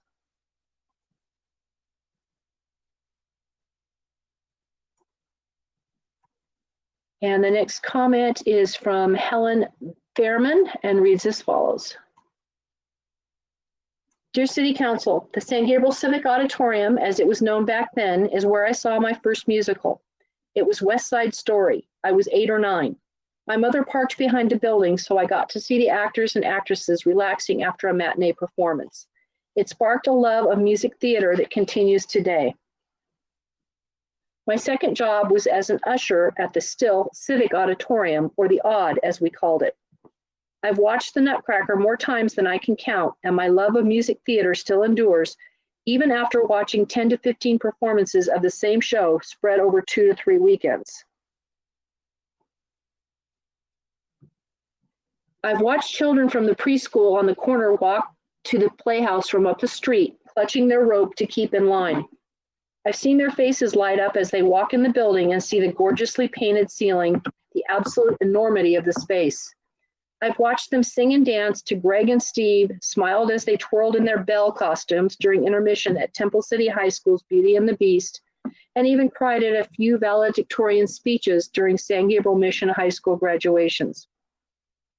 These moments weren't possible in the last few months, and closing the San Gabriel Mission Playhouse for any length of time lessens the possibility of these moments happening again. With technology today, these moments can still occur. Please don't measure the San Gabriel Mission Playhouse as an ordinary building. Measure it by what it brings to the community. Consider the cultural revenue, which is far harder to earn than simple money. And Madam Mayor, that concludes the comments. Okay, well, thank you so much, Sharon. That was amazing that you kept up. I thought you were going to share the responsibilities, but thank you for that. Okay, Council, so at this time, just a reminder, this is purely a discussion. There's no voting here. You know, is there anyone who would like to to start with the discussion. Vice Mayor? Thank you, Madam Mayor. So, my relationship with Mission Playhouse go back at least more than 20 some years, because I took classes from Parks and Rec at the time. I performed flamenco dance, tap dance on the stage, and I really enjoyed it. And in 2005, me and you probably know them, Mary Camarano, Sally Baldwin, we formed, it's called the St. Gabriel Valley Music Theater. And we have produced dozens of wonderful shows. The first one is, I remember it because I was in there. It's called The Sound of Music. And the second one was The King and I. And someone mentioned The Phantom of Opera. We hired this wonderful lady. Her name is Dale Christian, from LA Music Center. So she's been performing same role for past 17 years. She's amazing. But anyway, the difference, we have the same talents as the Music Center, but however, the difference is we charge $25 per ticket, and then Music Center charge $200 per ticket. So yeah, it's a huge difference in ticket price, but that's the whole purpose. We want to provide top-notch, first-class entertainment for our community with very affordable ticket price, $25. So someone just asked, oh, why we don't have any Broadway show anymore? So the music theater is still around. We still around, but we can't afford it. Last time I think we have a show at the Playhouse with the 4 divas, 4 Broadway divas, and we had a cabaret show on stage because we knew that we couldn't sell that many tickets, 1,000 tickets. So we just used the stage for the show, and I think we attract hundreds of people. But anyway, the theater, the budget, because we cannot afford using Playhouse anymore. So they just looking different venues, maybe the church, for minimum costs. But,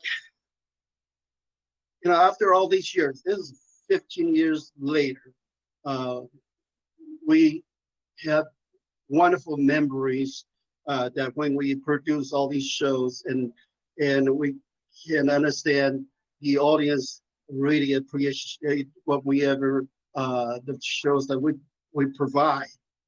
But to make it work, I try to follow the model of this same historical building.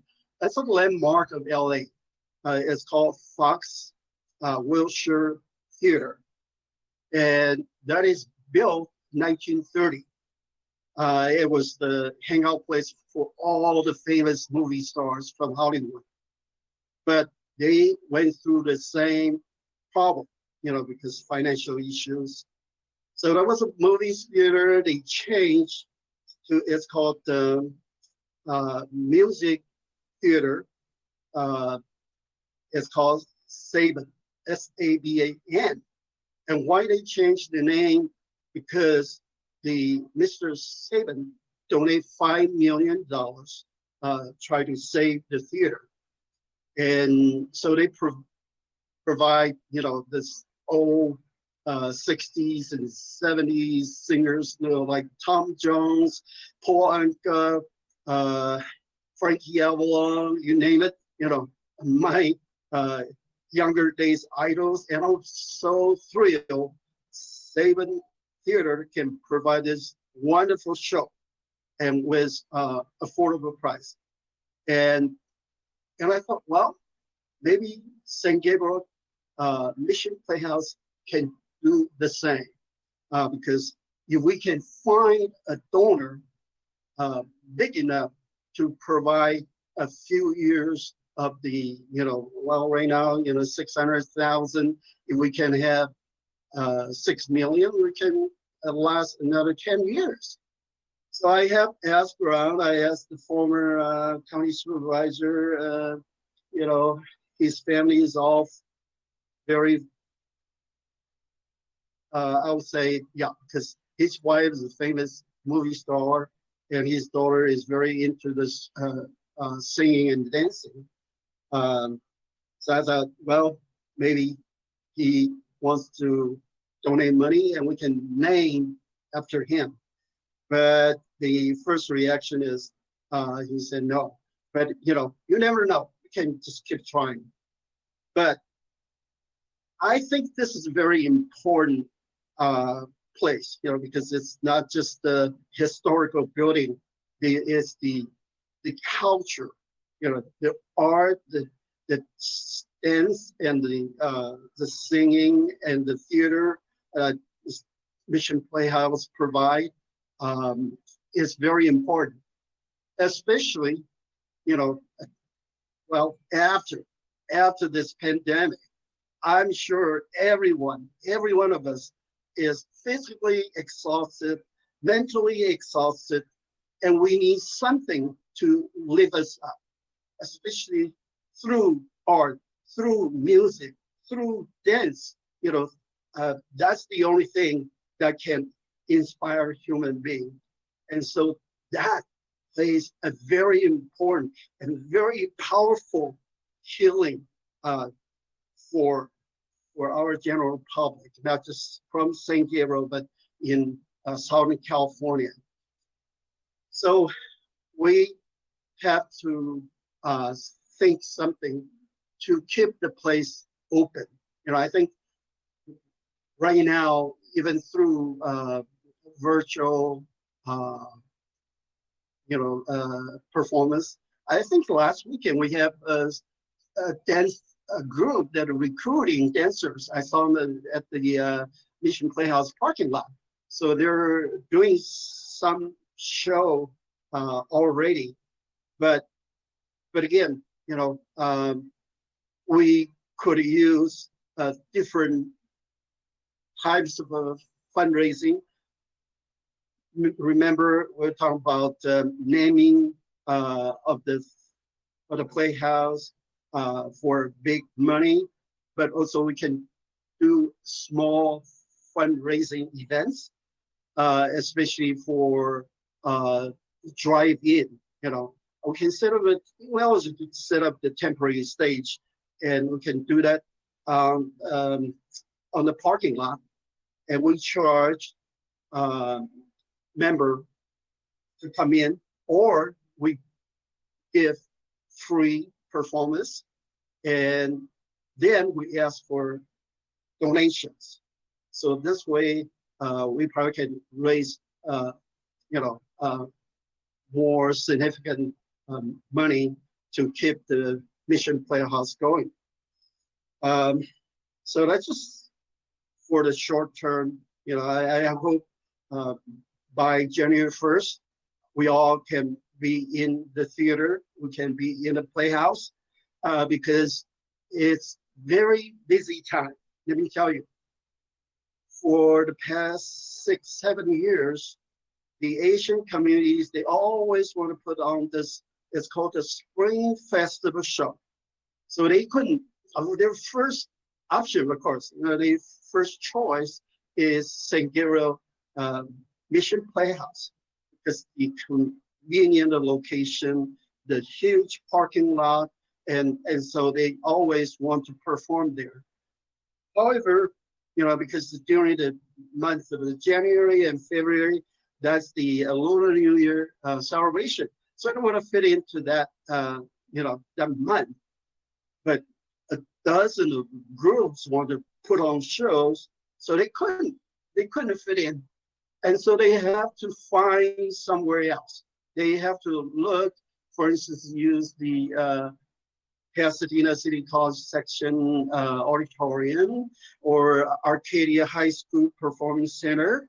And they even go out all the way to San Dimas Bonita Center. One time they used the Downey Theater.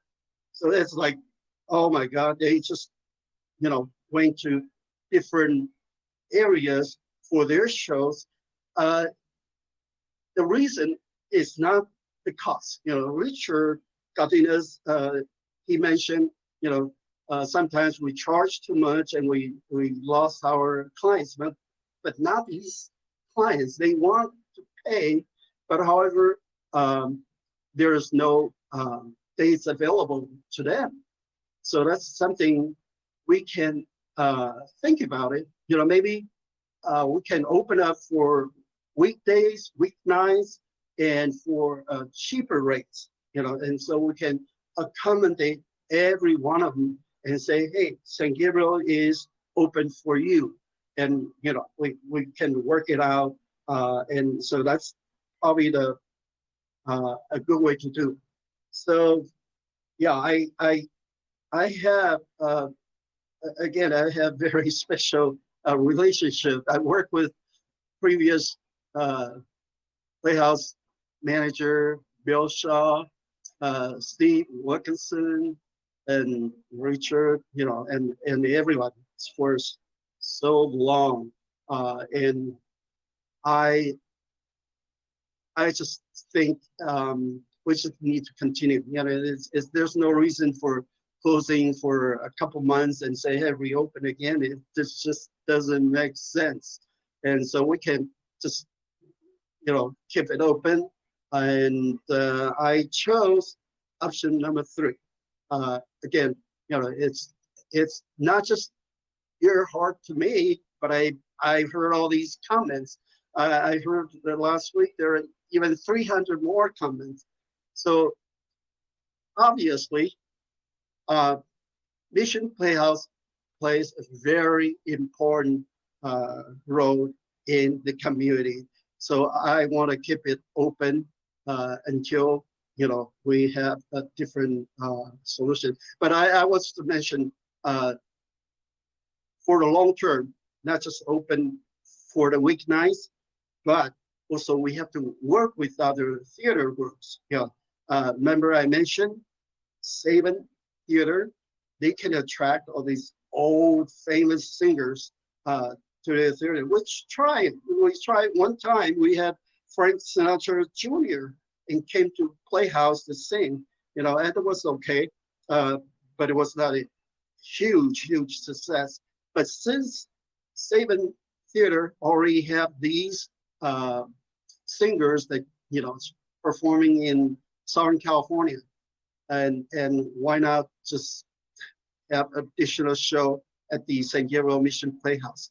But another group behind it is called the Canyon Entertainment Group.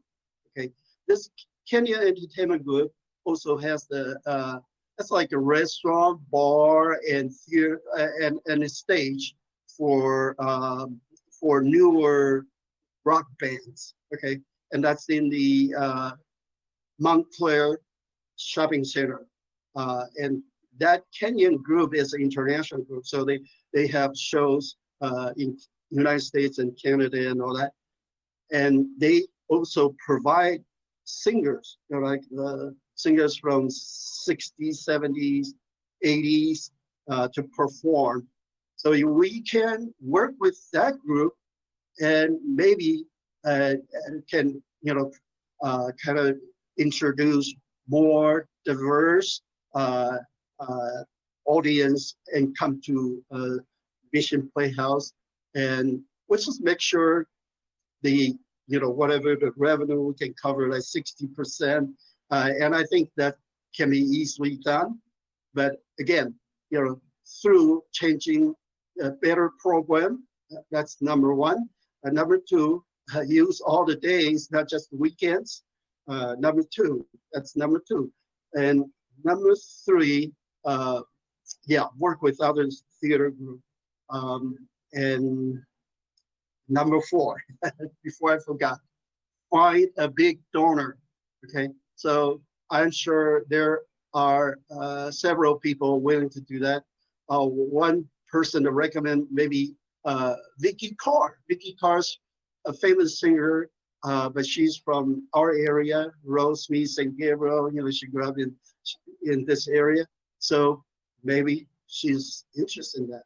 But I'll keep talking to our county supervisor and see if he's still interested. So, yeah, I have a good, high hope for our Playhouse. It's just how we can make it better. That's all. But definitely not to close for 2-3 months. It's going to be more important. Like I said, after this pandemic, material thing means nothing. Okay, nothing. Health, physically health, number 1. Number 2 is your mental health. And what can boost your mental health is through art. Okay, so we definitely need more arts program in our city. So, thank you. Thank you, Vice Mayor. Next council member who would like to speak? Councilmember Pu? Madam Mayor, thank you. Appreciate that.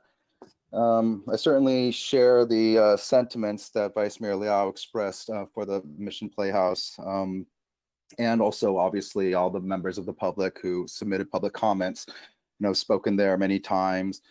And I'll always introduce it by saying, welcome to the beautiful and historic San Gabriel Mission Playhouse.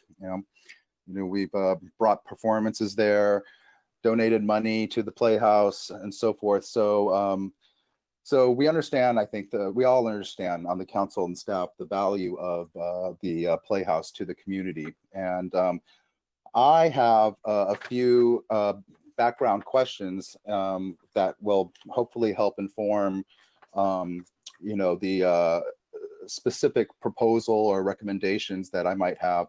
Because I agree that option 3 is the best option. However, perhaps with some modifications or with some additional detail. So first, and I'll say this too for the benefit of members of the public, that we just finished repainting the entire exterior of the Mission Playhouse at a pretty significant cost as well. And so obviously, at the end of the day, and when I say by modified option 3, I think what we need to do is basically adjust for these COVID times, but then position the Playhouse to be in a better place post-COVID than we were going into COVID. And some businesses have adapted and adjusted to continue to be successful during COVID. And I think we have to be no different in adapting to the situation, and then positioning the Playhouse to continue to be the jewel, the centerpiece of the Mission District. And I think one of the big attractors and draws for our even longer term Mission District revitalization plans. So in any case, the questions I have are, I know we had a significant amount of funds built up for the restorative painting of the facade. And that was pre-COVID, that was just about ready to go, as I understood it. So what is the status of that funding and that project? Because I actually think that the coloration, the restorative coloration of the facade painting would also add even more to the attractiveness of the venue. I can address that, Councilmember Pu. So that item, you're correct that we had received the funding for that. It was from a variety of grant resources. We did get a preliminary I'm trying to think of what it's called, a preliminary sketch, if you will, of what that painting would look like. And that was just prior or almost concurrent with the nomination to the Historic Register. And so that item actually went to the Historic Preservation Commission. And after, or just shortly prior to that, the item had been placed on the National Register. And so the discussion and the recommendation from the city's historic preservation architect was that the changes that were proposed, which were done prior to the artist knowing that the building was placed on the historic register, were more ornate, if you will, than what they needed to be, because they need to be in remaining with the historic look of the building. So we are at a point where that item actually needs to be redesigned, if you will, to go back to the Historic Preservation Commission for approval, to be able to move forward. Does that make sense? Yeah, it does. Basically, it's under review by the Historic Preservation Commission, but with an eye towards the fact that it's now the facility itself has been placed on the National Registry of Historic Places. But just to confirm that the funding for that restorative painting project is fully funded, correct? It is. The funds, I actually will have to be in contact with those grantors to confirm that they will still continue to release those funds, because it has been some time because of the duration of getting the drawing from the painter or from the artist, and moving forward with that. But yes, it was fully funded. And what is the total amount of that funding pre-COVID? I could quote a price, but it's probably not right. Elias, do you have that figure? It's somewhere in the mid 30,000s. That's in line with what I remember. And the discussion with our the discussion with our historic preservation architect would be, because the design can be simplified and should be simplified to be in line with the building being on the National Register, there may be an opportunity for some of those funds to be used for other aspects of the building. For example, the front doors are in need of repair, and so there may be some design work that the artist could do to help us determine what that could look like, and determine some of those projects moving forward. I mean, my personal suggestion is, I mean, anything that you touch on the Playhouse is going to need to conform to the historic character and look and feel of the building. So if you start a whole new design process now, that probably will only create additional delay. I guess, is there any reason why we can't still move that project forward even during COVID? No, there's not. We can move that forward. It's just a matter of working through the process. Because I think, we can take this period of time, which is a bit of a pause on live performances and so forth, then to spruce up the Playhouse. And like I said, try to be in a better position coming out of COVID than we were going into it, especially for projects that are already fully funded. And of course, as you mentioned, we need to confirm with that those grant monies are still available to us, which I certainly hope that's the case, because having that restorative painting on the facade, I think will enhance the look and feel of the Playhouse even further. So and by the way, I did look at our budget. There's not a CIP project for that, or the replacement of the doors and windows is in the CIP. It's 100% unfunded, and no funding plan to go in there for the next 5 years or so. But so I understand what you're saying, that there's other needs as well. However, let's see if we can't pick the low-hanging fruit first. And we'll need to figure out how to work some of those other restorative projects into our budgets going forward. And the second question I have is, how much is in the fund that was generated by the $2 facility fee, $2 per ticket facility fee, which we approved a few years ago? And if I'm not mistaken, I think the parking revenue goes into that fund too. So I'm just curious how much is in that fund right now.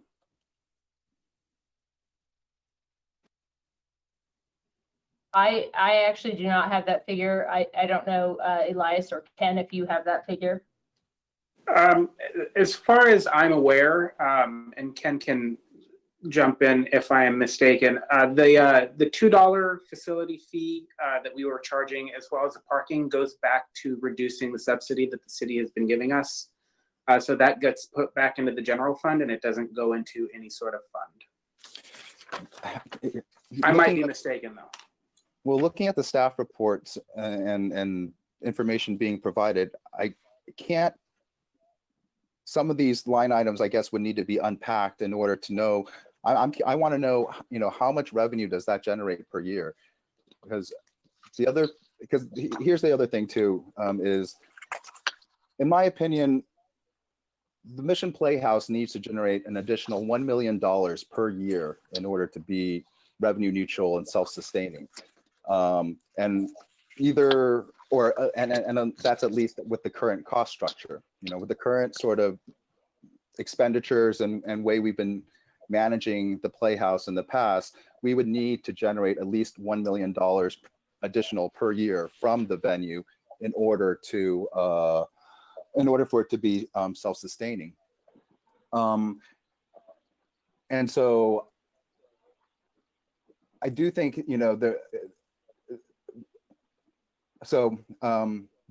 another part of my thinking here is that, we need to deal with this situation now. So there are short-term, emergency adjustments that I think we need to make. Longer term, yes, strategic planning and all those other things that have been suggested should also be implemented.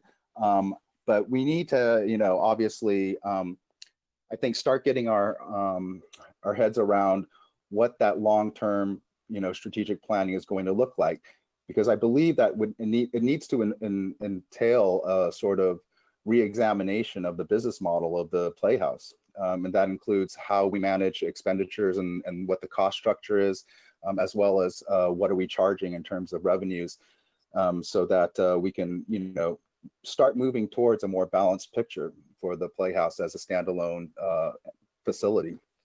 So if we could get an idea, Ken or Elias, of how much is generated from those facility use fees, because the original intention of that was to be able to use that money to fund the ongoing maintenance of the Playhouse. But if that revenue stream is paltry or so small that it doesn't cover much or anything, then we need to start rethinking that as well. So just to give you a frame of reference, our 2018 actuals for the $2 facility fee was $36,249, and our parking revenue was $30,860. Can you say that that's 2018 as well? Yes, both of them are 2018, 2019 actuals. So wait, the parking revenue was how much again? Parking revenue is at $30,860. Okay, yeah. See, these revenue streams are paltry, right, compared to the cost of maintenance. Something needs to change here, and this needs to go into our longer term planning and thinking about how we manage the Playhouse. Let me just write down those numbers. Okay, and a couple of years ago too, we had talked about, and I think the entire council agreed, to try to sign up with Film LA. Film LA provides a platform that makes it easy for producers to get the filming licenses that they may need for particular venues. And I did a quick search of the Film LA website just before this meeting and couldn't find San Gabriel or the Mission Playhouse on it at all. So I'm curious, because here's where the adjustment part comes in. If we are moving, if the revenue streams that are available to us are live stream events, filming, maybe even photography, like shooting licenses, and I would add, I want to add in there too the potential of leasing it out as a rehearsal hall.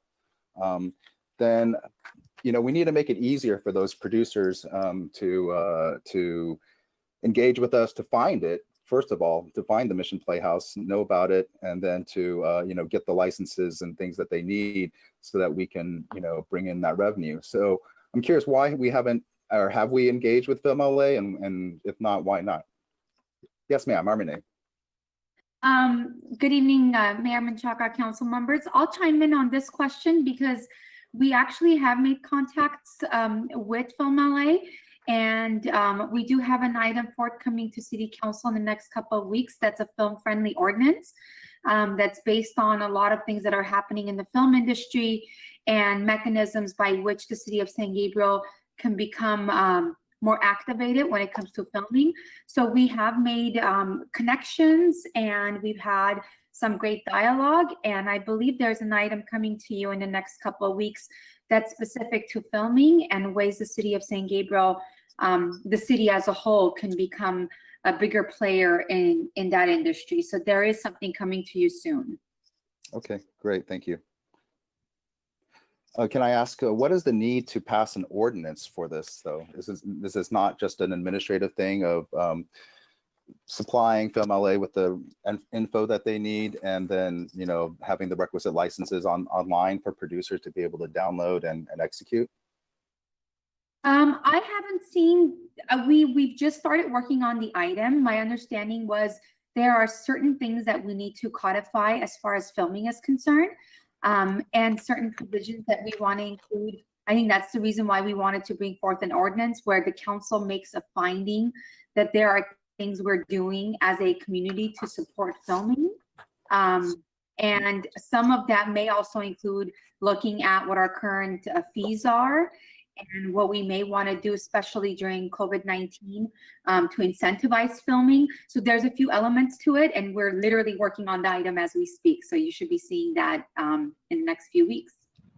Okay, great, thank you. Next question relates to, I guess it's on page 6 of the updated staff report, but I made all my notes on the original staff report, so it's page 5. It just lays out what, sort of somewhat generalized line items of each scenario and what it entails in terms of staff, full-time, part-time, operating costs, utilities, allocations, total expenditures, revenues, total subsidy from the general fund.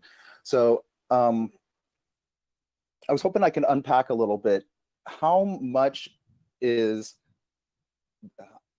and maybe, at least on an average basis, because I know it goes up and down depending upon the funds that we have available, but how much do we spend in maintenance every year on the Mission Playhouse? So the operating costs that you're seeing, those line items would include maintenance, as well as that is kind of general office costs. And then the utilities are obviously just the general utilities. And then we have one full-time maintenance staff person. So included in that breakdown or included in the line item for the full-time staff, there's one full-time maintenance staff person who is a maintenance lead person.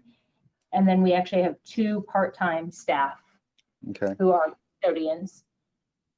Okay. I realize those are not completely broken down in there. If council would like to see a more broken down specific line item of those, each item, kind of maintenance and production or other cost center. Well, I think it's important for us to understand, because I also, again, I went back to the budget that we approved for this fiscal year, and the line items aren't in sufficient enough detail to make informed decisions about how to revise or, how to think about managing the Mission Playhouse going forward with a goal towards, getting it to be revenue neutral. I think we need to understand exactly then what are the various hard costs involved with the facility. So, if operating costs under scenario 3 is $108,000, as listed in the staff report, I'm going to assume a majority of that is for like maintenance that is, I don't know.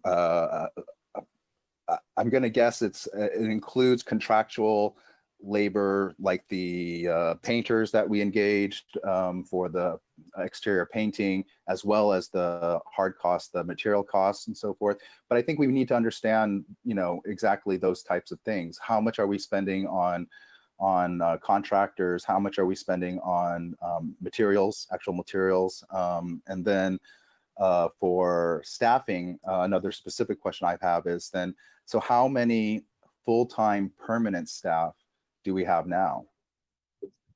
There are 3 full-time permanent staff Okay. currently. And that's the Mission Playhouse manager, the production supervisor, and the maintenance lead person. So 3 full-time staff, not including myself, which my position is largely not funded from the Mission Playhouse. Right.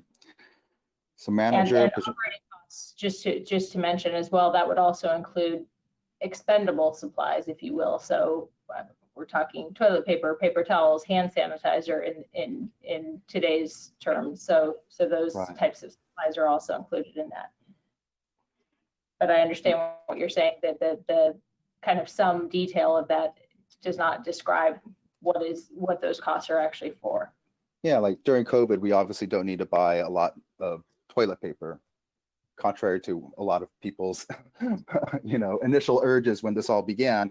But we're not using a lot of those perishable items that would normally need to be replenished, because they're used during performances and stuff. That sounds about right. Although I would say, there's the production supervisor. I mean, is that the position that's currently unfilled? No, so there are currently three full-time positions that are filled. There's currently 2 full-time positions that are vacant. And actually the cost in your line item there under scenario 2 and scenario 3 includes not filling those vacancies for a period of 6 months. Staff has also addressed that we may be able to look at not filling those 2 positions for the entire year, which would be an additional savings. I will say I know that the report from our consultant was rather lengthy, the entire report, but I will say that he confirmed that for a theater the size with the amount of activity that we have a very lean staff. Mm-hmm. So I would, could the current person who's the production supervisor be repurposed towards some of the kind of marketing and outreach that we've been talking about that's, suggested throughout the staff report? Because I think it is key that we, make the, if the revenue streams that are available are live stream events, that's a particular kind of audience and market that we need to go after. If we're trying to increase the presence and the image and branding on social media and other things, then that's a certain kind of skill set. That is not just, typical. So that's where my head is at, is if we're going to be able to adjust to these COVID times, we need to be able to do the kind of marketing that it's already here in the staff report. We kind of know what we need to do, but it needs to be done. I think that's a great suggestion and a good possibility that could be the case. So our production supervisor has been with the Playhouse just shy of a year, or just shy of a year. And actually during this time, she is the one who has been researching the process for the 501c3. She's also been researching various grant opportunities. She fashions to be quite a writer, so I think those are some opportunities that we could look at and repurposing her, if you will, to work on some of those projects. That's perfect, because even though we don't have performances, I think if we can still generate content and content that's engaging, that's how we can get more followers and eyeballs online, and hopefully again I do think that if other venues of this nature are closing, then once we start to come out of COVID, hopefully let's say by early next year or mid next year, then we can be positioned to capitalize on those opportunities. One other question about this chart in the staff report under scenario 3 says staff limited, in parentheses ushers, $250,000. So I assume that this is only for live performances, isn't that correct? Correct. So that scenario 3 assumes that the Playhouse would be able to reopen in January. Again, we had to try and place a time frame somewhere. So thinking that we could potentially be able to reopen in January. So that is where you're seeing the revenues of 700,000 also under scenario 3, as well as the ushers and stage crew, which you're correct would be if the Playhouse was able to reopen. With the live stream and or depending on what other types of events we were to come up with, there are some level of staffing. That's where you're seeing the limited ushers and stage crew of 15,250. So it is just much more minimized, if you will. Right. Well, but my point here too is that when producers come in and do performances, this cost is passed through to them, correct? Correct. I see, Elias. So then my second question is, do productions pay that cost up front? And I ask that because we need to ensure that 100% of this cost is a pass through to the producers, and that, I believe that they should pay something, either, like the whole amount, really, the whole estimated amount as a deposit. And if there's a true up at the end of the night, if what they paid end up being more than what that labor actually cost, then obviously they get a little bit of a refund. But we can't not collect that and run the collection risk of having to chase after productions for labor costs that we would in that case then effectively be advancing.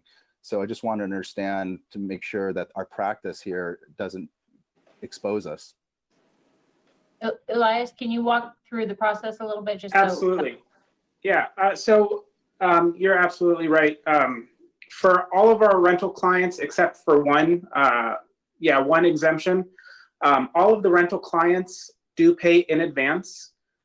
We estimate their costs, and we add a 10% contingency on top of that. So that if a client does have a late day, if they need more money to cover the cost of their production, we have that cost up front. At the conclusion of their event, we'll calculate their actual costs and refund them anything that they hadn't used, as well as any box office revenue that they've collected from admission, and any other sort of excess money or excess funds that we would owe them. Okay, great. And the one exception to that, is Temple City High School. They usually will pay with a purchase order, and will pay us at the conclusion of their event with the actual cost. And they haven't defaulted in over 50 years. That's that wouldn't I wouldn't be as worried about. This is the Dragonflix group. Yes. Okay. So that's good to hear. But that's even true with the other performances that were, and again, there are a lot of bullet points and the suggestions and the recommendations here. One of them being limiting the free, where we've waived the rental fee. But so even when we're waiving the rental fee for a performance, because they're offering it to the public for free, they still pay the anticipated labor costs up front. Is that true? Correct. They pay the anticipated fee for the entire event. And then once the city council approves the subsidy, then it is only applied to the actual facility rental and not to the labor and not to the equipment rental. Great, thank you. Yeah, I think these are the kinds of details that we need to understand in terms of the business model of the Playhouse. So what, of these line items and these costs that we see here, which ones of them are passed through to productions and the producers? which ones are truly just costs to us, the city. And in my mind, that includes staffing and benefits, but also, contractual labor, materials costs, the other operating costs. Those I think need to be kind of broken out a little bit for us. The utilities, if there are ways for us to be able to reduce the utility costs, of course we should do that. Because one thing I know that is quite high cost is the electricity bill. And I don't know if that has something to do with the spotlights that we use, and whether we can have more energy efficient spotlights. Obviously, when there's not that many no performances going on in the Playhouse, we don't need to run the AC to cool the whole place. So I'm a little bit surprised that the utility costs would be somewhat in the same range as what it's in the same range as what we would normally experience in a non-COVID situation.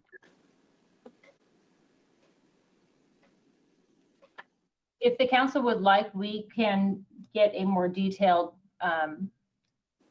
graphic, if you will, of those costs and have those more broken down. That would be, something that I think would be very helpful to me, because then we can, for myself personally, I could see where can we really make a difference in terms, because a lot of these items are going to be costs that are unavoidable. In terms of the full-time permanent staffing right now, that sounds about right to me. 3 permanent full-time employees, and I do agree, like a manager, a maintenance person. Then I think, the other thing that we just need the most is a marketing type of person. I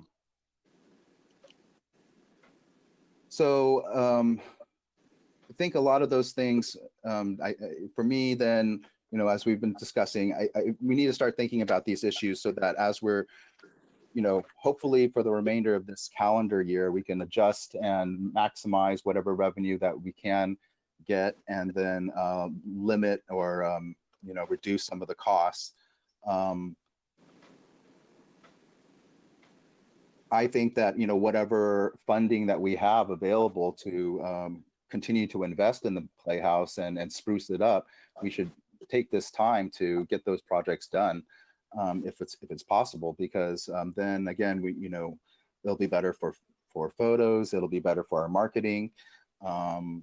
And then it'll be more attractive for productions and performances once we do hopefully again come out of this COVID situation.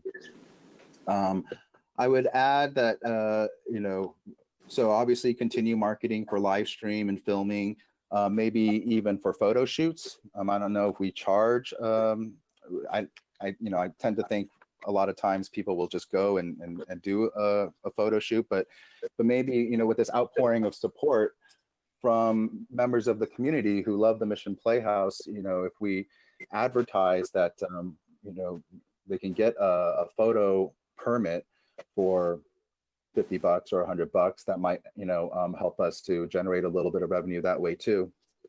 The last thing is that, I think Vice Mayor Liao touched upon this. I think we definitely need to form a better relationships with other performance centers and production groups in the area. And the reason I say that is potentially some of the productions that are on hold now, but will be coming back again, let's say, hopefully in the spring of 2021, maybe they'll need a cheap rehearsal space, and maybe we can be that type of venue. And I'm thinking about productions that, take place at the Center Theater Group, or with the Center Theater Group at the Amundsen, with the Pantages Theater, so the arts and theater groups in Pasadena and San Gabriel Valley. Obviously, the Dragonflix Temple City High School group is very concerned about this issue. And the other part of that is the back room. I think we've talked a few times about the back room, and most people don't even know that there is a back room. but it's a sizable space that could be also rented for smaller productions and events, even private parties, for example. Now, granted, it's not the most ornate at the moment, I don't think. I think it's mostly just painted black. If we invested a little bit of money into making it look a little bit nicer, then perhaps that could, that's another sort of hidden gem where it can be either used for smaller scale theater productions or private parties where, somebody just wants to do a reception or whatever it might be, and then that I think goes along the lines of the bullet points and the recommendations of utilizing the auxiliary spaces, but better. But I think it will require some investment on our part in terms of sprucing it up and making it more attractive. The last suggestion that I would have then is also start an immediate GoFundMe. With over 300 people telling us, that we need to save the Mission Playhouse and 45 or so tonight as well, I would hope that outpouring of support can translate into some immediate fundraising support. But we could start an immediate GoFundMe. We do have the, what is it called? The fiscal agency with the California Community Foundation. So those donations can be tax deductible through CCF.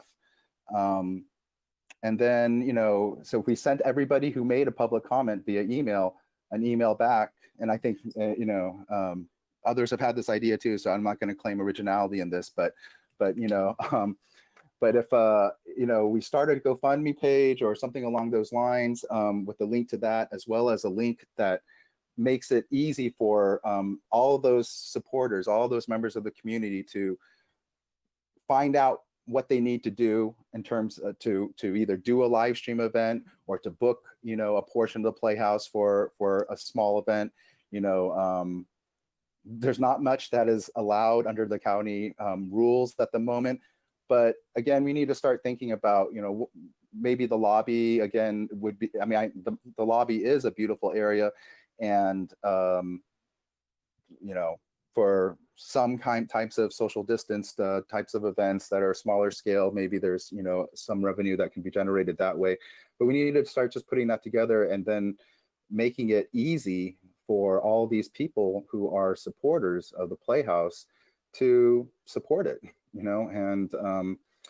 and I think that some might want to do their own live stream events of some kind or another, or do a photo shoot for a special occasion.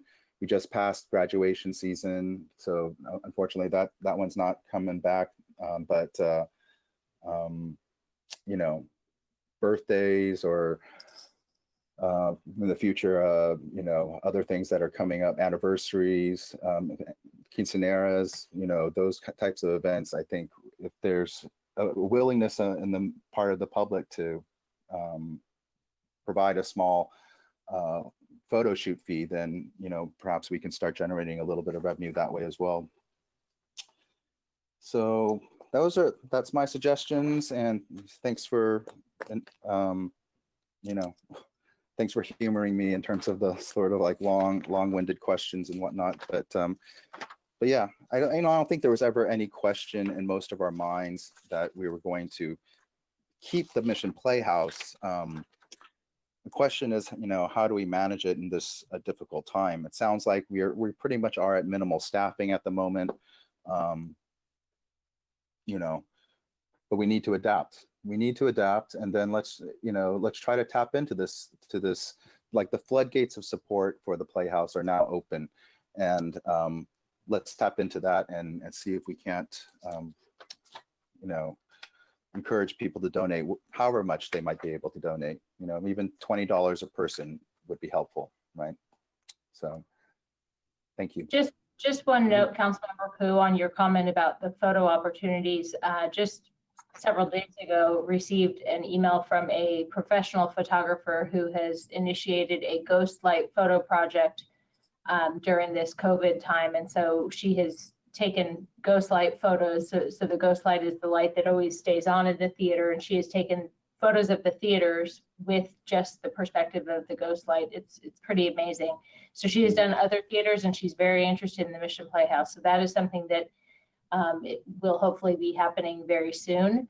And her request is to actually not pay to use the theater. She does provide certificate or a liability certificate. However, the photos would then be available to be sold with those costs, or with the sale costs going back to the theater. So it's a pretty cool opportunity, and could provide some very cool marketing for the theater. I understand, and the publicity is good and so forth and so on, but yeah, we need, I don't think it's unreasonable to ask for a small, photo licensing fee. I think, technically that's supposed to be done, in Plaza Park and other areas that are public, public areas, public facilities. If folks who love the Mission Playhouse and want to take photos for a special event in front of it can't even be asked to do that, then I think we probably have no hope in terms of making this a long-term sustainable operation. All right, thank you. Okay, thank you, Councilmember Pu. Who would like to continue with the discussion? Councilmember Harrington? Thank you, Mayor. Sorry, I had the microphone off. No problem. So I did have a couple of questions. I listened to the public comments, and they did raise some concerns that I had as well. And I noticed we did continue this from last week. And my question is, it's more of a Brown Act violation. I want to make sure that potential Brown Act violation. I want to make sure that we have a reference that we know that we have the ability to continue an item with comment, not hear the comment, move it to another meeting a week later, and then just publish the comments. Is it considered a new meeting or a continued meeting? Because our agenda says continued.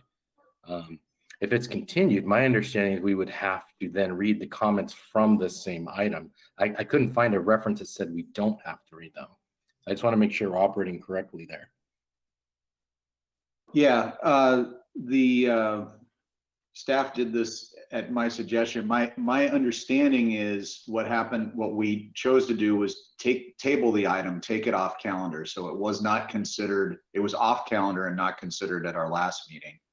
This is a new version of the item with the new staff report. My understanding is that after we received the comment from the public, we realized that the staff report was causing some confusion. So we've brought it before you as a new item, and it has new public comment. My further understanding is that despite that, we nevertheless included all of the public comment we received as part of the report for this item. So although the 300 letters or so were not read into the record tonight that we had received on the previous item, you were still provided them and have still had the opportunity to review and consider them. Okay, because the reason I say that is the item number 2 says continued item. It doesn't say new business. Yeah, I don't think this was not an adjourned item from the previous meeting, I think would be the Brown Act term. This is brought as a new item. Okay, because then it should say new item, not continued item, or new business. Because that concerned me, because my understanding is that we voted just not to hear that item on the night, which to me is an adjournment of the item. It's not a we say we're not going to hear this item, because we adjourned it to a specific date, in my opinion, which to me that means everything that was in the record should have been still or in for public comment should have been still part of the public comment, because I didn't see a material a material change in the report that would have said, okay, now all of these people's understandings are wrong, because what I got from the communication from staff is that there was misinformation. I don't know what standard that is that we don't have to read public comment if we consider the public misinformed. I went through the public comment, there's quite a bit. A lot of them would still be germane to the report as stated. There's a few in there here and there, just like tonight, that said, why are you permanently closing the Playhouse? The report doesn't say that. The last report didn't say that. So my point here is that we have to be very careful that we are not violating the Brown Act, and that we are acting with a strong, I would say, a strong reference that says, yes, this is the correct course, not just, yeah, we can do this. Because if our standard is that we believe the public is misinformed, we could, anytime we get 300 people to show up to a meeting, we could say, you know what, we're not going to hear that item tonight. Never mind, everybody go home. And then the next time we try to hear the same topic, let's say 100 people show up. We're not going to hear that. And we just keep doing that until only 5 people show up, and then we hear the item. Obviously, that's not something that would normally happen, or could, but it's something that could happen. I just want to be careful we don't go down that path. Well, I didn't see something that, quote unquote, educated the public any differently than the last item. I agree with you that it's important that we very carefully follow all the rules of the Brown Act for the reasons you described. I am convinced that we did it correctly tonight. I do want to point out that we're operating in an unusual situation under the governor's order, executive order, and that order provides that we have a forum to receive public comment at our electronic meeting. It doesn't, for example, specifically require that we read out loud each email that we've received. So, you know, again, even assuming that this was a continued item, the fact that we didn't read all of the previous emails, I mean, obviously we've read some and not others now, so that's another sort of fairness. I'm going with it. Yeah, but I understand that, but I just want to point out that at least in terms of the language of the executive order that we're following in the Brown Act in general, I'm convinced that we've done it legally. As far as the policy, you know, and so on, that's for the city council to decide. Okay, yeah, I just want to point that out because, you know, I'm very careful about the Brown Act and that we follow it to the letter. I think that is very important. And so I just want to make sure that's out there and we are acting. And now that I have that, I'm satisfied that you've done the research and we're acting properly. So then I guess my first question for staff, I'm going to go in kind of in order. I've kind of put my questions together by staff members. So I'd like to talk to Elias first. So Elias, you can answer a few questions. Absolutely. What was the revenue for the past 6 months? I didn't really see that stated anywhere. Like I said, so the last 6 months since the COVID-19 restriction started, you know, what have we made? What has the revenue been? So to date, we've made approximately, let me open up the right document here. We've made approximately 100 and, I apologize. Get a quick calculator. Yeah, because I just didn't see it in the report, and I know we've made some revenue. So we've made approximately 182,000 so far this year. Okay, that's a pretty good, considering all things considered, I think that's a pretty good revenue. Now, is that something that was, I know we're talking about March till now, so I'm talking about the last 6 months. Is that in line with what we expected to make, more, less? Is there any unexpected money that you thought we would never make that we actually made? I mean, is there any surprises there? So when we shut down in March, we didn't have any revenue until the first week of July, right after the 4th of July. And that was when the county opened up facilities for TV, film, and music production. And so once we received those guidelines, we were able to make accommodations in order to allow for those in our facility. And so once we developed those guidelines, we were able to then market ourselves to some potential clients. We had a dance studio, or a dance competition type of client who reached out to see if it was possible for them to host their event. Luckily, they were able to work within the guidelines stipulated by the county, as well as the guidelines that we created. And so they went from having one weekend in July to then having 4 weekends dispersed between July and August. And they are currently looking to book future dates, depending on how long this goes, as well as them referring other types of events to us. So I would say all but one of our previous 5 events was a quote unquote surprise. Okay, so because my point there is I really do think that all things considered, we've done a decent job of maintaining revenue. I mean, and right now I would be hard pressed to find other similarly situated venues to hold events like that. I mean, because most of them are much smaller. They don't have the space to social distance an event, and I am aware that that's a big advantage we have is the size of our stage and just the space we have to actually separate people physically, and that really limits the competition in that area. So I do think that might be potential revenue going forward as well. When COVID's over, we'll probably be able to tap into that, which I hopefully will help us with some of these issues. Now, a couple of the comments in the previous, some of the comments that were not read in our package, there were a few of them that discussed forming like a nonprofit, a 501c3, specifically for the Playhouse for fundraising, just fundraising. I think Jason mentioned a GoFundMe. I think that's creative. I don't know if you guys have looked into that. I know we have other nonprofits, but I mean specifically for Playhouse fundraising. Do we have anything in the pipes, or have we discussed that? Yeah, we've been discussing that, and we have just about everything ready to go if we were to decide to move in that direction. Mm-hmm.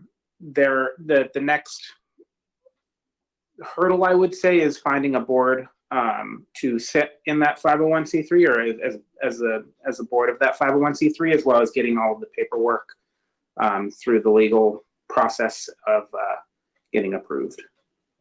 So that is pretty close. I would actually suggest that our staff can be the board in a nonprofit such as that. So that we might want to look into that. Keith might will answer that later. We don't have to do that right now, but that's something I would say that is potential. Because I know some public agencies do have 501c3s for specific items, and staff members sit on the board. So I would say the next question I think that came up as because of comments. Have we looked into becoming part of like a larger network where we refer clients like to other theaters, they refer them to us because we know their facilities, they know ours, and they can accommodate certain things we can't. I think Jason brought this up with production companies, but it might work as well with other theaters.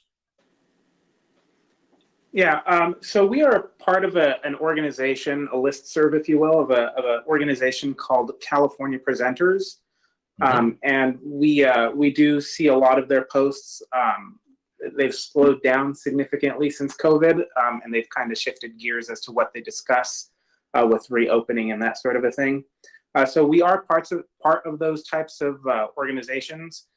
Typically, what limits us is our funding available to be able to partner with them to bring in performers, buying talent type of a thing. Okay. And then for referring clients, we do work closely with surrounding performing arts venues like Downey, with Cerritos Performing Arts Center. They've all reached out so that we have that line of communication. Perfect. Okay, and then I think this should be the last question I have for you. The staff report mentions some of the management companies and production companies that we have contacted, and they're not showing interest because of COVID. Have we recontacted them and you kind of just kept the fire burning and said, what about post-COVID? We'd really like to, we all need to start planning for that, and we should. Part of our strategic plan, part of our let's call it an after action plan, is to have those in place, assuming we get, within 6-8 months, a year, whatever it is, back to some sort of normalcy. It would be nice to have all those negotiations going on while we can. And we have Zoom, we have GoToMeeting, all these other things. It might make sense for us while this is happening to be proactive and not wait for this to be over and just say, on that day when we're all able to go back and do this, let's have something in the pipeline. So I don't know if we've been keeping that fire lit or not. To be 100% honest with you, we haven't really been pursuing that a whole lot since our initial communication with them. We've just had a lot of things going on here at the Playhouse with trying to find the guidelines and fine tune our operations so that we can fit within them. And then, as Becca mentioned, with our limited staff, we're trying to keep treading water right now. And so we haven't had that continued communication, but that is something that we can continue to work on. Yeah, and I would just encourage that because one of the qualities of successful people is persistence. So even when other people stop trying and give up, we can outwork them, and we can be persistent and just keep saying, we're still here. We know this is going to end. We want to pursue this. We're serious about it. What can we do? And just keep that in contact. And then let's say, for example, we're on the front of their mind. If a project comes up or something comes up where, hey, this Playhouse is serious. They're keeping in contact with us. They're professional. This is probably somebody we want to partner with. So I would just suggest to keep that up. So my next question is for Rebecca. One thing that I heard you say, but I didn't quite catch it, was regarding the Mission Playhouse. You said, I think your words were, your salary is largely funded by or not largely funded by the Mission Playhouse budget. Do you have an idea of what part of your salary or your costs go from the Mission Playhouse? I'm looking at Mark. Mark, are you looking for that? Mark's looking for that. Okay, no, because I think there is a small percentage that was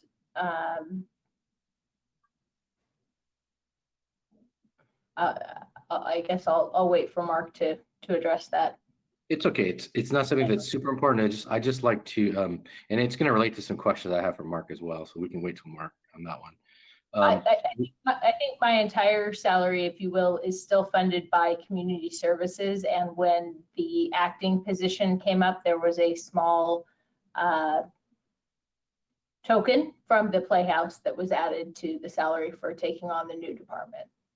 Okay, because I remember when there was no director position of the Mission Playhouse, and I've been on council that long, that there was the manager, I think that's the position Elias is in now, that reported, and I recall, I may be wrong, but that reported to either the city manager or the assistant city manager. We didn't have a director position. And I think that model worked really well as far as the costs. I think a Mission Playhouse manager the title is not as important as what the manager is doing. And I think we were served well by a Mission Playhouse manager. I would be perfectly fine with not funding those positions and I mean, permanently. I'm fine with that. I don't know what the rest of the council thinks, but we did it before until 2015 or 16. I don't remember the exact date. But until then, those weren't even positions that existed. That was an added position and a backfilled position. So we didn't even have those, and we were doing fine as far as the running the Playhouse. And actually, council member, even prior to that, there was a time where the Mission Playhouse manager, this is going back to the time of Bill Shaw, reported to George Kochnick, who was my former predecessor. Yeah, that's kind of the point. The model has moved around. It's not like it's something that has to be, and that's where we have to be creative and say, is that a position that adds value relative to it from a director position to a manager position? Because to me, a manager is what the Playhouse needs. It's a single entity. It's not a giant like whereas community service is doing things all over the place. You're very focused at the Mission Playhouse, and an on-site manager pretty much has their hands on everything, and there's not a giant staff. So I think we could revisit that because I remember we decided on that. I voted against adding the position, just so everyone knows, but I still don't believe it's a necessary position. I think we should revisit that. If I could just make one comment on that, just so you know, that the two scenario 2 and scenario 3, we indicated that those include the savings of 6 months of not filling 2 vacant positions. The director position is not one of those. So the director position is not included as one of our savings. That actually is an event coordinator position, and the development staff person that was paid as an analyst. Mhm. So that director position is not considered as one of those positions, just to be I clear understand. on that. Got it. Gotcha. Mhm. And then the last question I didn't quite understand regarding the grant that Jason was talking about. That was a grant for painting, correct? Like I think it was after we did the painting, there was another grant for like some, I don't remember what it was for, but it was a while back. Yes, so there were a couple of grants received for the decorative painting. The original project, and this was, I'll say, not prior to my time, obviously, with the city, but prior to my time being with the Mission Playhouse. But the original painting project had included both the kind of off-white painting that has currently been done, as well as the decorative painting to replace that kind of decorative painting that had been there before, and which oftentimes distinguishes the Mission Playhouse from the Mission. And that, yeah, so when the original quote came through for the painting of the entire building, there were not sufficient funds to pay for the decorative painting. So there have been a couple of grants acquired for that painting. And as Elias said, it's somewhere around $30,000. And that the process with that is just needs to go back to Historic Preservation Commission after we get some revised artwork from the gentleman who had done that original painting on the Playhouse. Okay, thank you. So I think, so then on that one, so that one, the last grant, that's still in play. We haven't used it yet. We haven't received it yet. I mean, what's the status of that? We have not received those funds yet. Okay, but we expect to soon? Right, in concurrence, and as mentioned to Councilmember Pooh, we need to confirm that those funds are still available for that project, because it has been a delayed project because it went to the Historic Preservation Commission, and now because of the being added to the National Register, the design actually needs to be redone in order to be more concurrent with the Secretary of the Interior standards. Gotcha. Okay, thank you. And I have a few questions for Mark. And this is kind of like, this gets back to kind of the general, I think back to the 300 comments we had, as well as the comments tonight, and then just some of the ways that when I read the staff report, I can understand some of the confusion created to the public. And I just wanted to stress once again, and I have in the several past few meetings, that the words we use need to be precise. They do frame the conversation. And one of the things is we keep saying that we are subsidizing the Mission Playhouse. And I just want to ask, do we have any department that generates more revenue than it spends in the city? I just want to know if there are any. We do not, Councilman Harrington. I'll tell you that it's funny you bring that word up, but we labored over a better way to describe that. And you're right in the point that we don't account for our pool, as an example, in the same way we account for our Mission Playhouse, and talk about the subsidy to the pool based on the fees that we bring in. But we couldn't come up with a better way to explain that with the fact that it sits in its own fund, even though the fund is due to the general fund, so to speak. But your point is well taken. Yeah, because if we use those words, for example, when we pave a street, are we funding it or are we subsidizing public works? And it's kind of those words frame the conversation. And so I like funding the Playhouse. So the revenue is not sufficient to completely fund the Playhouse, just like the revenue from gas tax is not sufficient to completely pave the streets.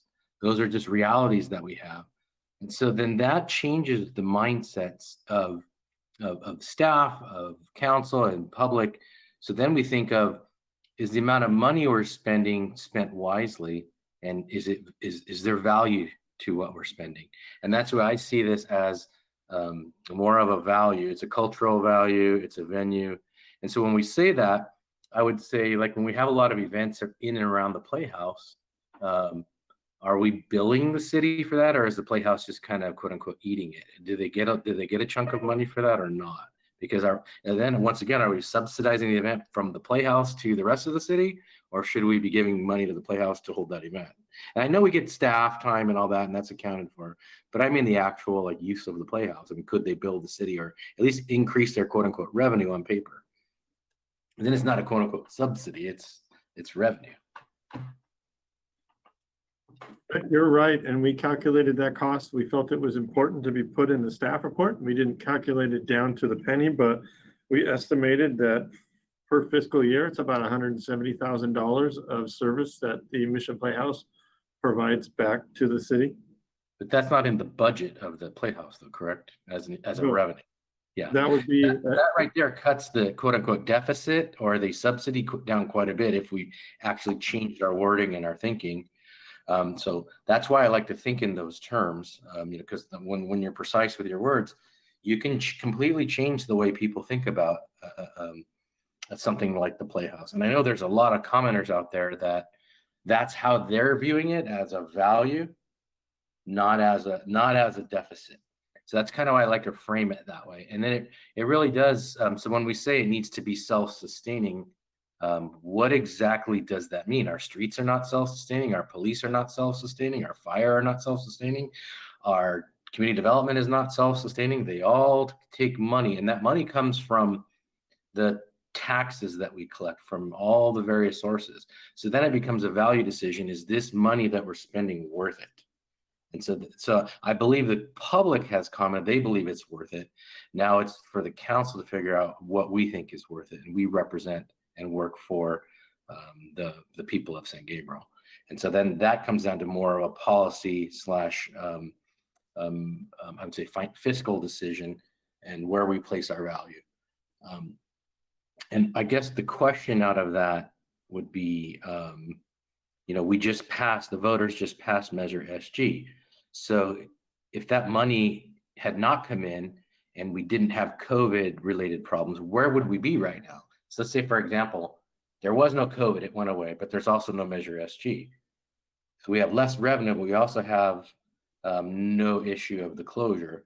I think we'd still be in this situation. I don't know what your opinion is, but me, after reviewing the budget and what's gone on the past couple of years, no COVID, no Measure SG, we'd still have a quote unquote problem with the Mission Playhouse. I mean, I don't know what your opinion is on that, but that's kind of my question to you is, where would we be if you took those two factors out? Well, without speculating on where we would be without those factors, I think I can answer your question by saying since 2017 or early 2018, I've heard from the council that the Mission Playhouse is one that we need to look at the model for how it's funded and how we use it, because we were feeling like there was a different way that it could be funded. I will tell you that the staff that's there now has taken that to heart, and if it weren't for COVID-19, we would be talking about a completely different subject. When Vice Mayor Liao talked about trying to be able to use the facility more on the weekdays at a lesser cost, one of the last things we did before COVID-19 struck was to modify our fee schedule and come up with a package fee that we felt would attract more users to the facility. And we just started implementing that and reaping some of those benefits. And we're hopeful that this year that we were entering into was going to be our best year over the last several years because of all the work that the folks were doing. So I do think that had COVID not happened, we would be better off now than with the Mission Playhouse. If you looked at it standing on its own, we would be better off now than we would have been in years past. But would we still be having to have this conversation? I don't know, but I can tell you that the folks in the Playhouse have really done a tremendous job of trying to look at ways of of operating economically, but also raising revenues. And we were on our way to doing that. Great. So then, as far as Measure SG, I think one of the selling points was to be able to provide, public safety, public health, cultural services. I mean, I think those were all part of it. So when the commenters say that, we passed this as the public, one of the values we had is the Playhouse. I think we should really consider that more of a funding source than as a subsidy. So that's why I believe the language needs to be precise there. Let me see. And so I think I have a couple more comments, but they're not really for you, Mark. They're more for the council comments. I would just say that I had a business in the Mission District. The council member know that. Maybe a lot of the public don't know that. I spent about 5 years across the street from the Mission Playhouse, almost 7 days a week, but probably at least 5 days a week, and every Friday, Saturday, Sunday. So I really do see the impact that these productions have on the surrounding businesses. That revenue can't be discounted, because I can tell you we were paying probably about 15 to 18,000 a month in sales tax sometimes, and 1,500 goes to the city. But without productions, it probably would have been half of that in some of the busy times. So if you think about all the businesses that are doing that, there's a huge source of the revenue. It may come through the Mission Playhouse's ticket booths, but all of the businesses around there definitely, when there's a production on a Thursday, Friday, Saturday, Sunday, sometimes our business is doubled and tripled, which means sales tax is doubled and tripled. So we can't discount that either. I did see that impact. So I think there's a lot of revenue that this Playhouse generates. It doesn't get directly accounted for, as well as expenses that aren't that may be put on there that shouldn't be, and maybe some difference in accounting can really make this number not seem as drastic or as large as it is. So we don't expect the Playhouse to directly be quote unquote self-sustaining. Then we make a value decision on whether we believe it provides value to the community for what we're investing in it. So that's just more of a comment to the council. As this is a budget item, even though despite the fact that it's a quote unquote budget item for discussion, I agree. I think it was Ms. Jennings Nunez that said the item would have been well served going to the Historic Commission. I agree with that. There's a lot of history here, and there's a lot of cultural benefit that should be borne out by one of our commissions, and possibly Community Services Commission as well, because this is right in their wheelhouse. So some of these items could have been brainstormed there, and then more recommendations from the commissions moving up to council and possibly be included as part of the staff report. So I'd say that in the future, I'd really like to see our commissions leaned on when they're germane to that. So that's something I believe there's a lot of resources there that could be used. So all that being said, I do support not shuttering the Playhouse, or at least shuttering it to the least possible extent, because I believe there are opportunities if we're open, that just like those virtual dance competitions, they will come along if you're open. They will not come along if you're closed. So and going from closed to open is not a fast or easy thing, especially if we get people out of there that are not doing their day-to-day job. They're not even out there on the listserv. They're not even out there looking for new opportunities, because that's where our revenue is going to come from, is the staff at the Playhouse working every day to increase revenue. And I really think they are adding value to that, and it's something that really will work. So that's my comments for the council, as well as my questions. I just hope we can keep Playhouse open to the maximum extent possible. Thank you. Thank you, Councilmember Harrington. Councilmember Ding, do you have any comments? Yeah. Yes. Okay. Yeah. Thanks the mayor. Thanks the staff. The report. Okay.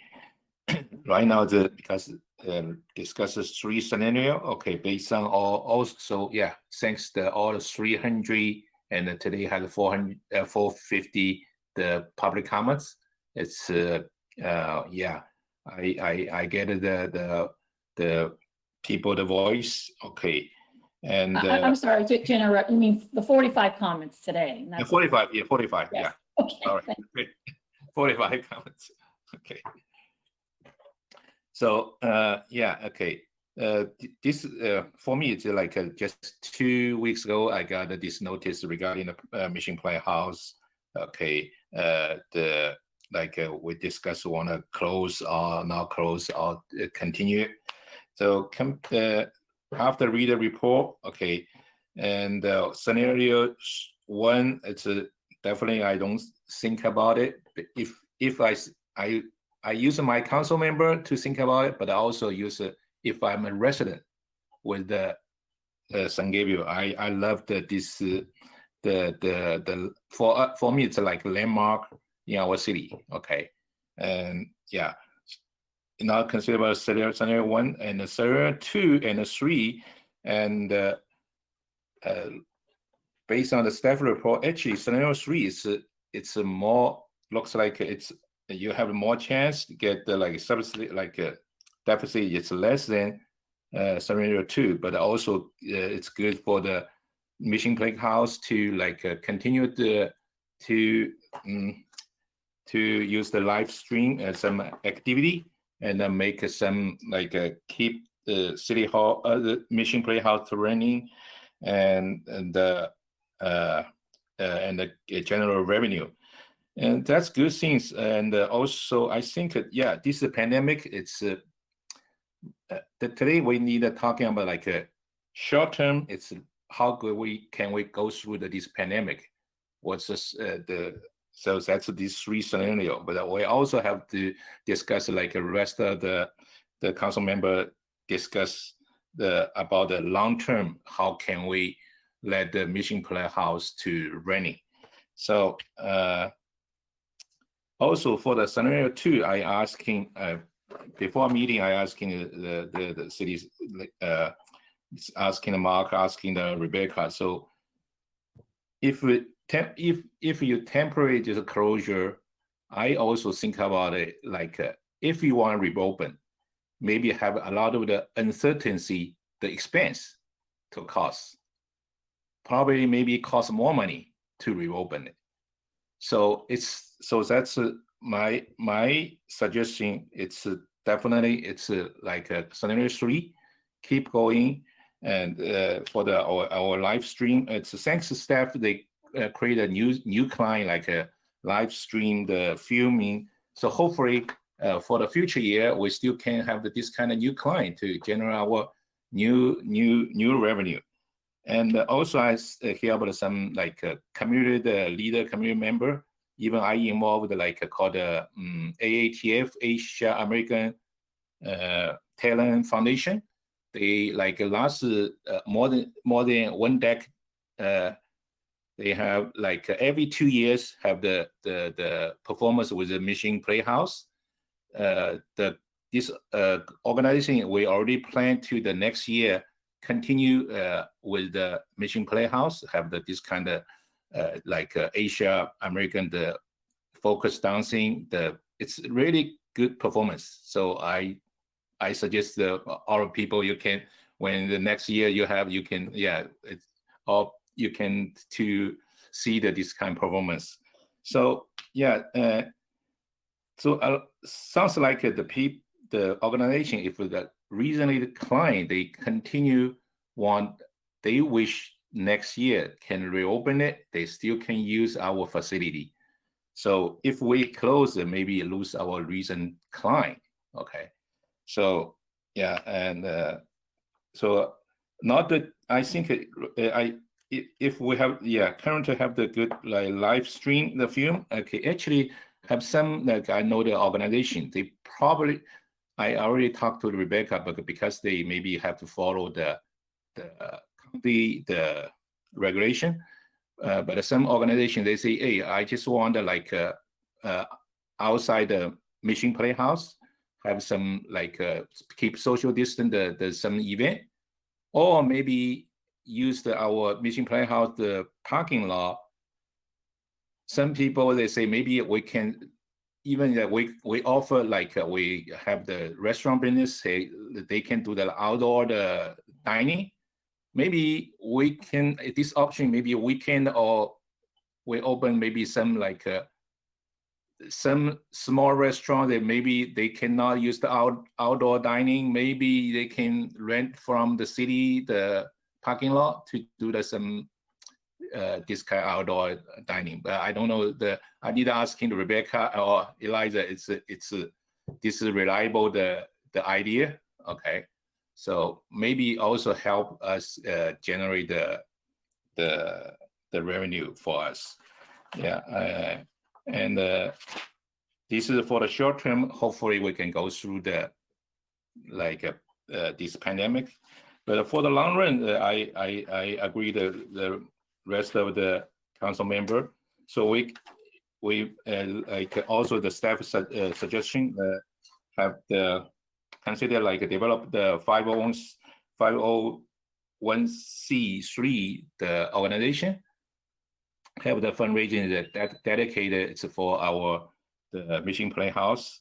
I think like it's a good idea, like Council Member Jensen Poole, we can send out the email to all the 300 comments plus today's 45 comments, the people to help us. Okay, myself I would join too. Okay, all right, okay. So yeah, I want to support the Mission Playhouse. This is for the long run, but for the 501c, it's definitely for the long run to help the Mission Playhouse. We encourage the a small amount of donation, but also I agree that the council member, the Liao, maybe if possible, we can find a big donor. It's really help us to keep our nice Mission Playhouse for the long term running. Yeah. Okay. So yeah. Okay. Today my conclusion, the favor is for the scenario 3. That's my comments. Thanks, the mayor. Yeah. Thank you, Councilmember Ding. Okay, so I agree with my colleagues. I don't think there was any doubt, at least in my mind, that all 5 of us want this Mission Playhouse. We value it, as so many have said. It's a historic gem, the crown jewel. It has cultural value. It really defines us too as a city. I know my kids have performed there, not only with the different dance productions that we have, but also through the school district. That's where the schools, Jefferson Middle School would have their band performances and their choir performances. So there's just so much there, so much history, but also just so many memories and just value. We are very fortunate to have such a place like that in our city. I kind of listed things that I would like to see. I'm looking at next year, and because of COVID in particular, I'm looking at, it's going to be a gradual reintroduction of performances and possibilities. And so during that time, what I would like to see, since this is a discussion and we all are coming from different perspectives, I in my mind would like to see something comparable to what we've done with our economic development department. I'd like us to launch something similar to a 10-point COVID-19 Mission Playhouse plan of sorts, and to execute that during this time. I don't think there's any reason for us to pause with the Mission Playhouse. There's so much we can be doing now and kind of take advantage of the fact that we're not as involved with all these productions. For example, we have that roadmap from the consultant, which is very specific. And there's things we can tackle right now. We don't have to get formal with a strategic plan, but we can help maybe the low-hanging fruit. We could start with the organizational structure, and that's been discussed, but really looking at positions, personnel positions, looking for those efficiencies. repurposing staff, which has been taking place, but maybe there's some other things that can be done. I know we will be having some information in the next couple weeks, but there was a comment that the consultant suggested. He mentioned arts development impact fee for all new development. And that's something I would like to see. I mean, I'm not sure why, we would want to hold it up, but, we do have development, and even those who are already on their way, approach them and say, we need these monies, can you donate? We've been very fortunate that we do have some good partners out there on the development side, and we'll have some future partners, but I would like that to be brought back. They refer to it as an art development impact fee, so comparable to some of the other impact fees, but this would be specifically to help fund art programs, whether it's in the Mission Playhouse or maybe community services. But that's something we can start developing, and that's an ongoing revenue stream that that could really assist. Reviewing, I think there in the packet also, maybe reviewing some of our existing contracts and looking at opportunities of, maybe we've been a little too generous with some groups. Maybe we do need to kind of reconfigure those arrangements. I too would like to start engaging in some fundraising plans now, not later, but right now. We can plan a fundraising event and still be, socially distant and safe. We can start establishing some partnerships with local businesses in exchange for recognition. I believe at some point there was a wall that showed all people who donated. We can kind of bring that back to life, but start looking at those, because some people are still doing very well during COVID. So identifying those local businesses. I know some of the other playhouses, they've established subscription base. So you buy, 3 or 4 subscriptions to any activity, or you can just design it any way you want, but we can get that money in advance. And if they don't attend, they don't attend, but kind of trying to start finding ways of how we can access people now. And subscriptions, to my knowledge, we don't have that. So maybe establishing that. Grant opportunities were also suggested at not only locally, but nationally, maybe a grant writer, although I think we have a lot of talented people within our staff that maybe could just handle that, so we wouldn't have to hire anyone. But really looking at those grant opportunities and working with our Historical Preservation Commission. I know they also have some really good resources, and looking at them. And of course, mentioned before, the establishing of 501c3 is also mentioned by the consultant, and really just get that set up so we can start moving with it.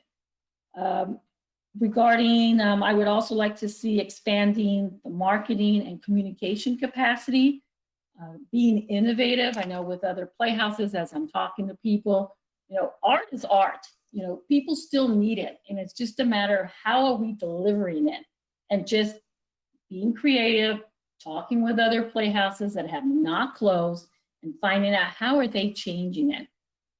It mentioned here that in the consulting report about printed material, that we really need to start moving more towards the electronic method for marketing. So great opportunity here. Let's get that going.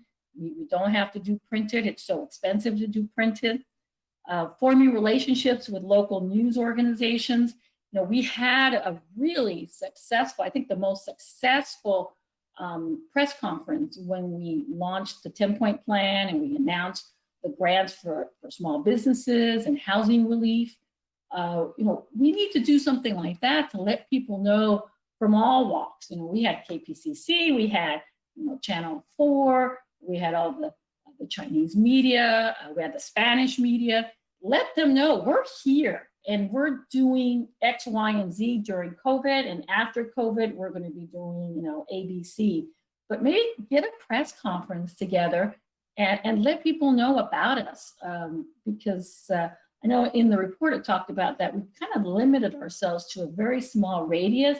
Let's cast that net even wider. Let's see, again, mentioned, maintaining that ongoing relationship with the rental groups, and just letting them know that we're here, and kind of start listening to some of the places that have closed and see if we can maybe find out who their clients are and welcome them to our location. I know filming rental opportunities, my understanding, Rebecca, when we talked, we collected or will be collecting about $215,000 with those filming opportunities, but $52,000 is the cost for them. So, but hopefully we can do more of that. I think developing a branding was also mentioned, at least in the report. There is definitely some confusion about the fact that the Mission Playhouse is not the Mission Church. It's not a civic auditorium. I know what a civic auditorium is. I went to a local school. We had a civic auditorium. This is not a civic auditorium. This is a historical site. It is the Mission Playhouse. And I am surprised how much confusion there are between that and the Mission Church. So we need to work on our branding. And again, with the 10-point plan that we did, wonderful branding there. Bring that over. Also, I know some of the other playhouses, they're starting to take advantage, I guess, of the fact that a lot of these performances can be done virtually, virtual participations, and they're starting to also advertise to other states and overseas to other countries. And maybe that's our time. I mean, again, Mission Playhouse is historic. We are the birthplace of Los Angeles.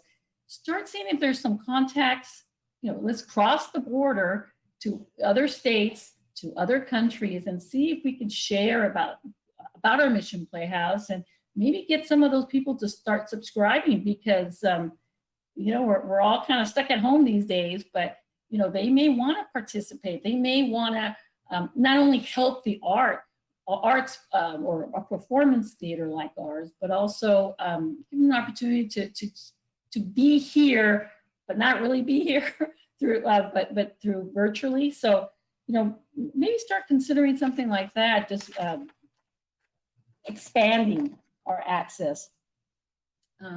Also, maybe I would also like to see maybe organizing some revenue generating activities during COVID. So not waiting till whenever the guidelines are lifted, although I understand it's going to be a gradual process. We've been doing the drive-through events. That seems to be really very popular. And it's so helpful because a lot of the people who attend are our residents, but they're also people from the adjacent cities.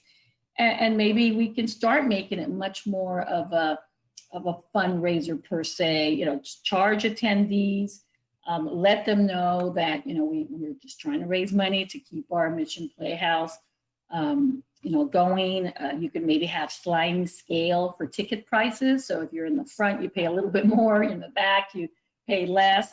But make it affordable, but make it also, it's an event. It's to help our Mission Playhouse and keep the arts alive. Against some of the other places that I'm aware of, like the Geffen Theater, they do what they call virtual participation events. So they have a magic show and people actually are participating in this magic show.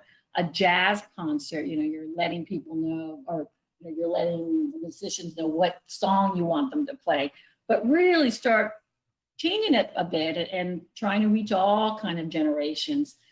And then just kind of gearing up for that moment when, COVID is gone and like this big fanfare, we can kind of start moving towards that. And then lastly, in that area, I would like to see if possible, we can reallocate some monies to repair the parking lot. We're fixing everything, or we're trying to fix everything, and we're trying to change the branding and make it more appealing.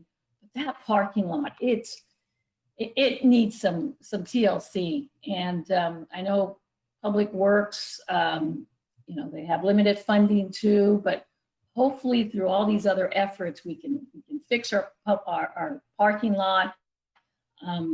We've been using it for so many different activities, with regards to, from giveaways to our businesses, for PPEs, to food distributions. We've been just there's so much use for that parking lot that we never even thought about before. It needs to be spruced up. So we can't have a beautiful Mission Playhouse, repaint it, and then, whatever else we decide that needs to be done once these monies do come out, and then have that parking lot.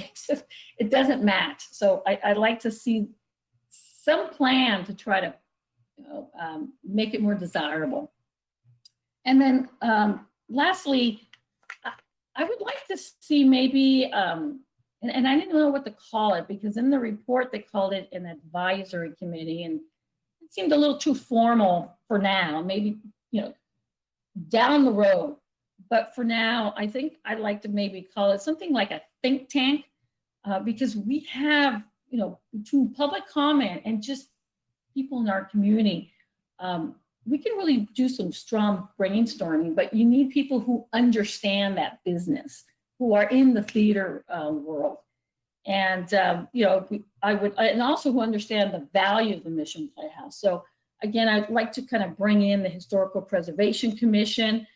They can bring in that perspective. But, we all, the council received a letter from the Los Angeles Historic Theater Foundation. They reached out, they want to partner with us. Let's grab them, see what kind of resources we can use there. We have some local talent. I had the opportunity, they reached out to me, and I was just so impressed. We have people who are working or have worked for the Geffen Playhouse Theater, the Santa Monica Playhouse, the Music Center, the Broad Stage. These are people who are running those organizations through economic development, who want to provide their expertise, who understands the value of the Mission Playhouse. We are a small city, and they understand. And I know, for example, the West Side is very different from the San Gabriel Valley, but they live here and they want to participate. And we need to give people that opportunity. How do we grab this audience we have now, who have this love? How can we bring them in and get value from their expertise, because it's just very different. We are a city. We're not a theater group, but we have a Mission Playhouse, and we value it, and we want to keep it open.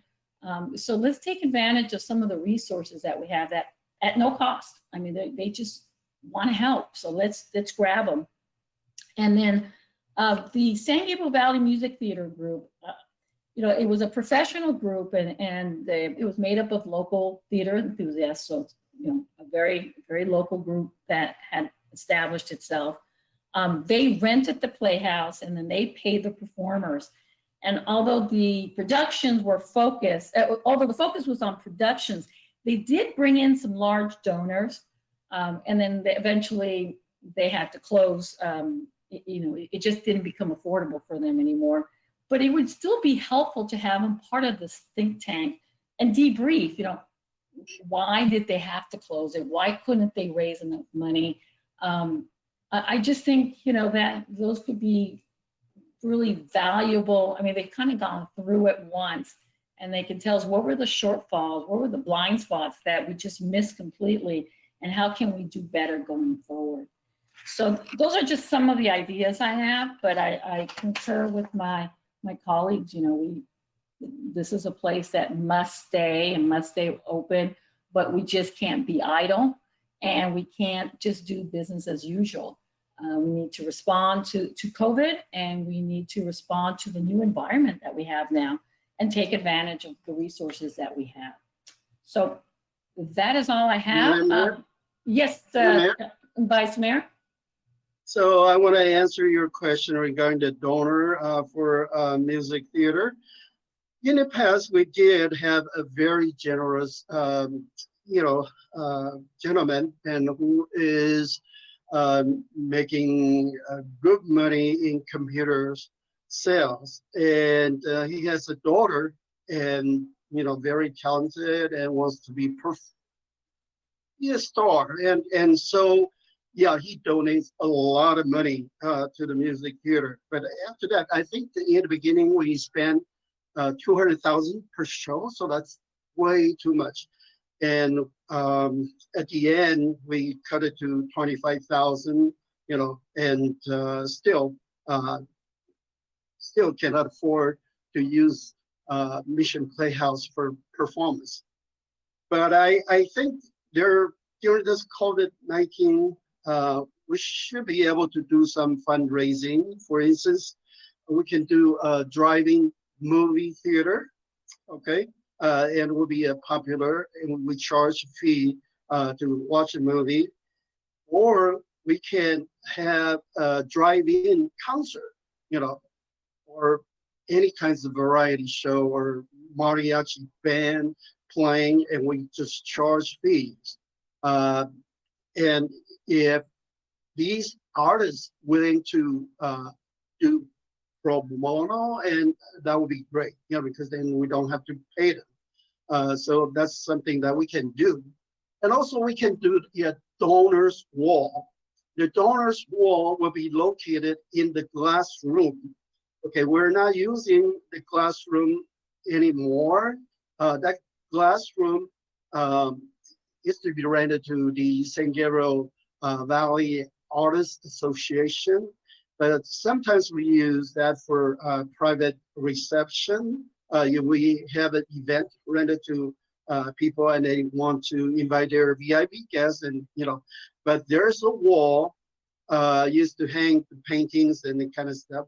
So we can use that wall, you know, for donors. Say, for instance, 5,000 will put their name, 10,000, even bigger name, and 50,000, 100,000, that's even better. So use that donor wall. We can, raise some money. And of course, you know, I think we should put a minimum, maybe 500. And you know, we still can display their name for their donations. So that's something that we can do right away. We don't have to wait, you know. And so that's just my suggestion. But I think every city council member really prefer scenario 3, the option 3. So I really want to move this agenda to support staff's report and using scenario number 3. I want to motion that. But there's no motion, it's strictly a discussion, Vice Mayor. Yeah. So our city, I believe I was going to turn to our city manager. I believe you have enough feedback and the direction that staff was hoping to get this evening. Is that correct? That is, and if you don't mind, I'll just recap it in 30 seconds or less, and you all can tell me. Okay. But what I heard was a resounding, as Vice Mayor Liao said, a resounding option 3 as much as possible. With our budget situation, like everything else, we will endeavor to report to council with any changes as they happen, good or bad, so that you're aware of our budget situation as we move forward. We'll provide some detailed line item information to the whole council. So if you see anything in our expenditures or revenues that we could be more efficient, or there are areas that you have questions or concerns on, you'll have that information. And then we will, as soon as the regulations allow with the county health department, we will look to move forward with a full reopening. We do have a lot of great suggestions, and for that, I want to thank the city council. I think this was a very fruitful discussion for staff to hear some of those ideas, so I appreciate that very much.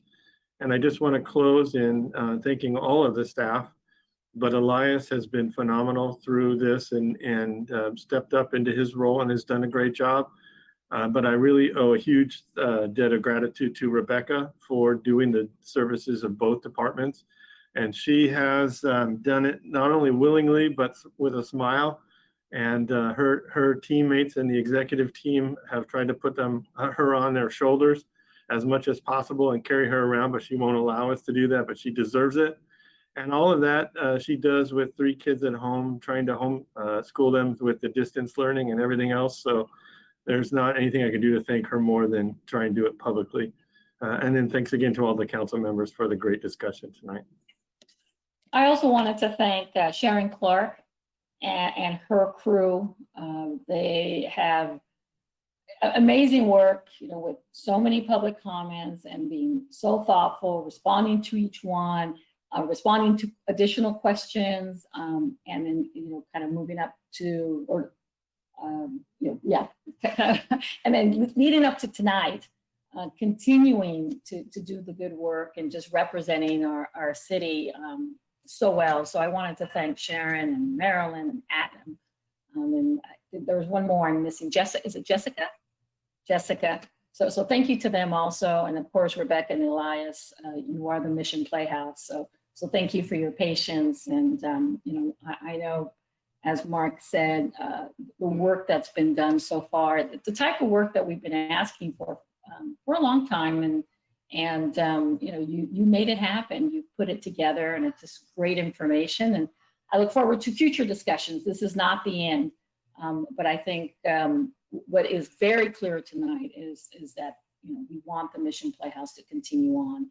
Is just, how are we going to do it? Because we do want, there has to be some changes, but it's as Councilmember Pugh said, it's adapting to the new realities.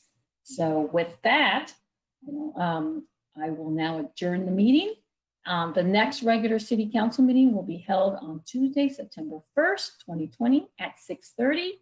Good evening, everyone, and thank you again. Bye-bye. Good night, folks. Bye.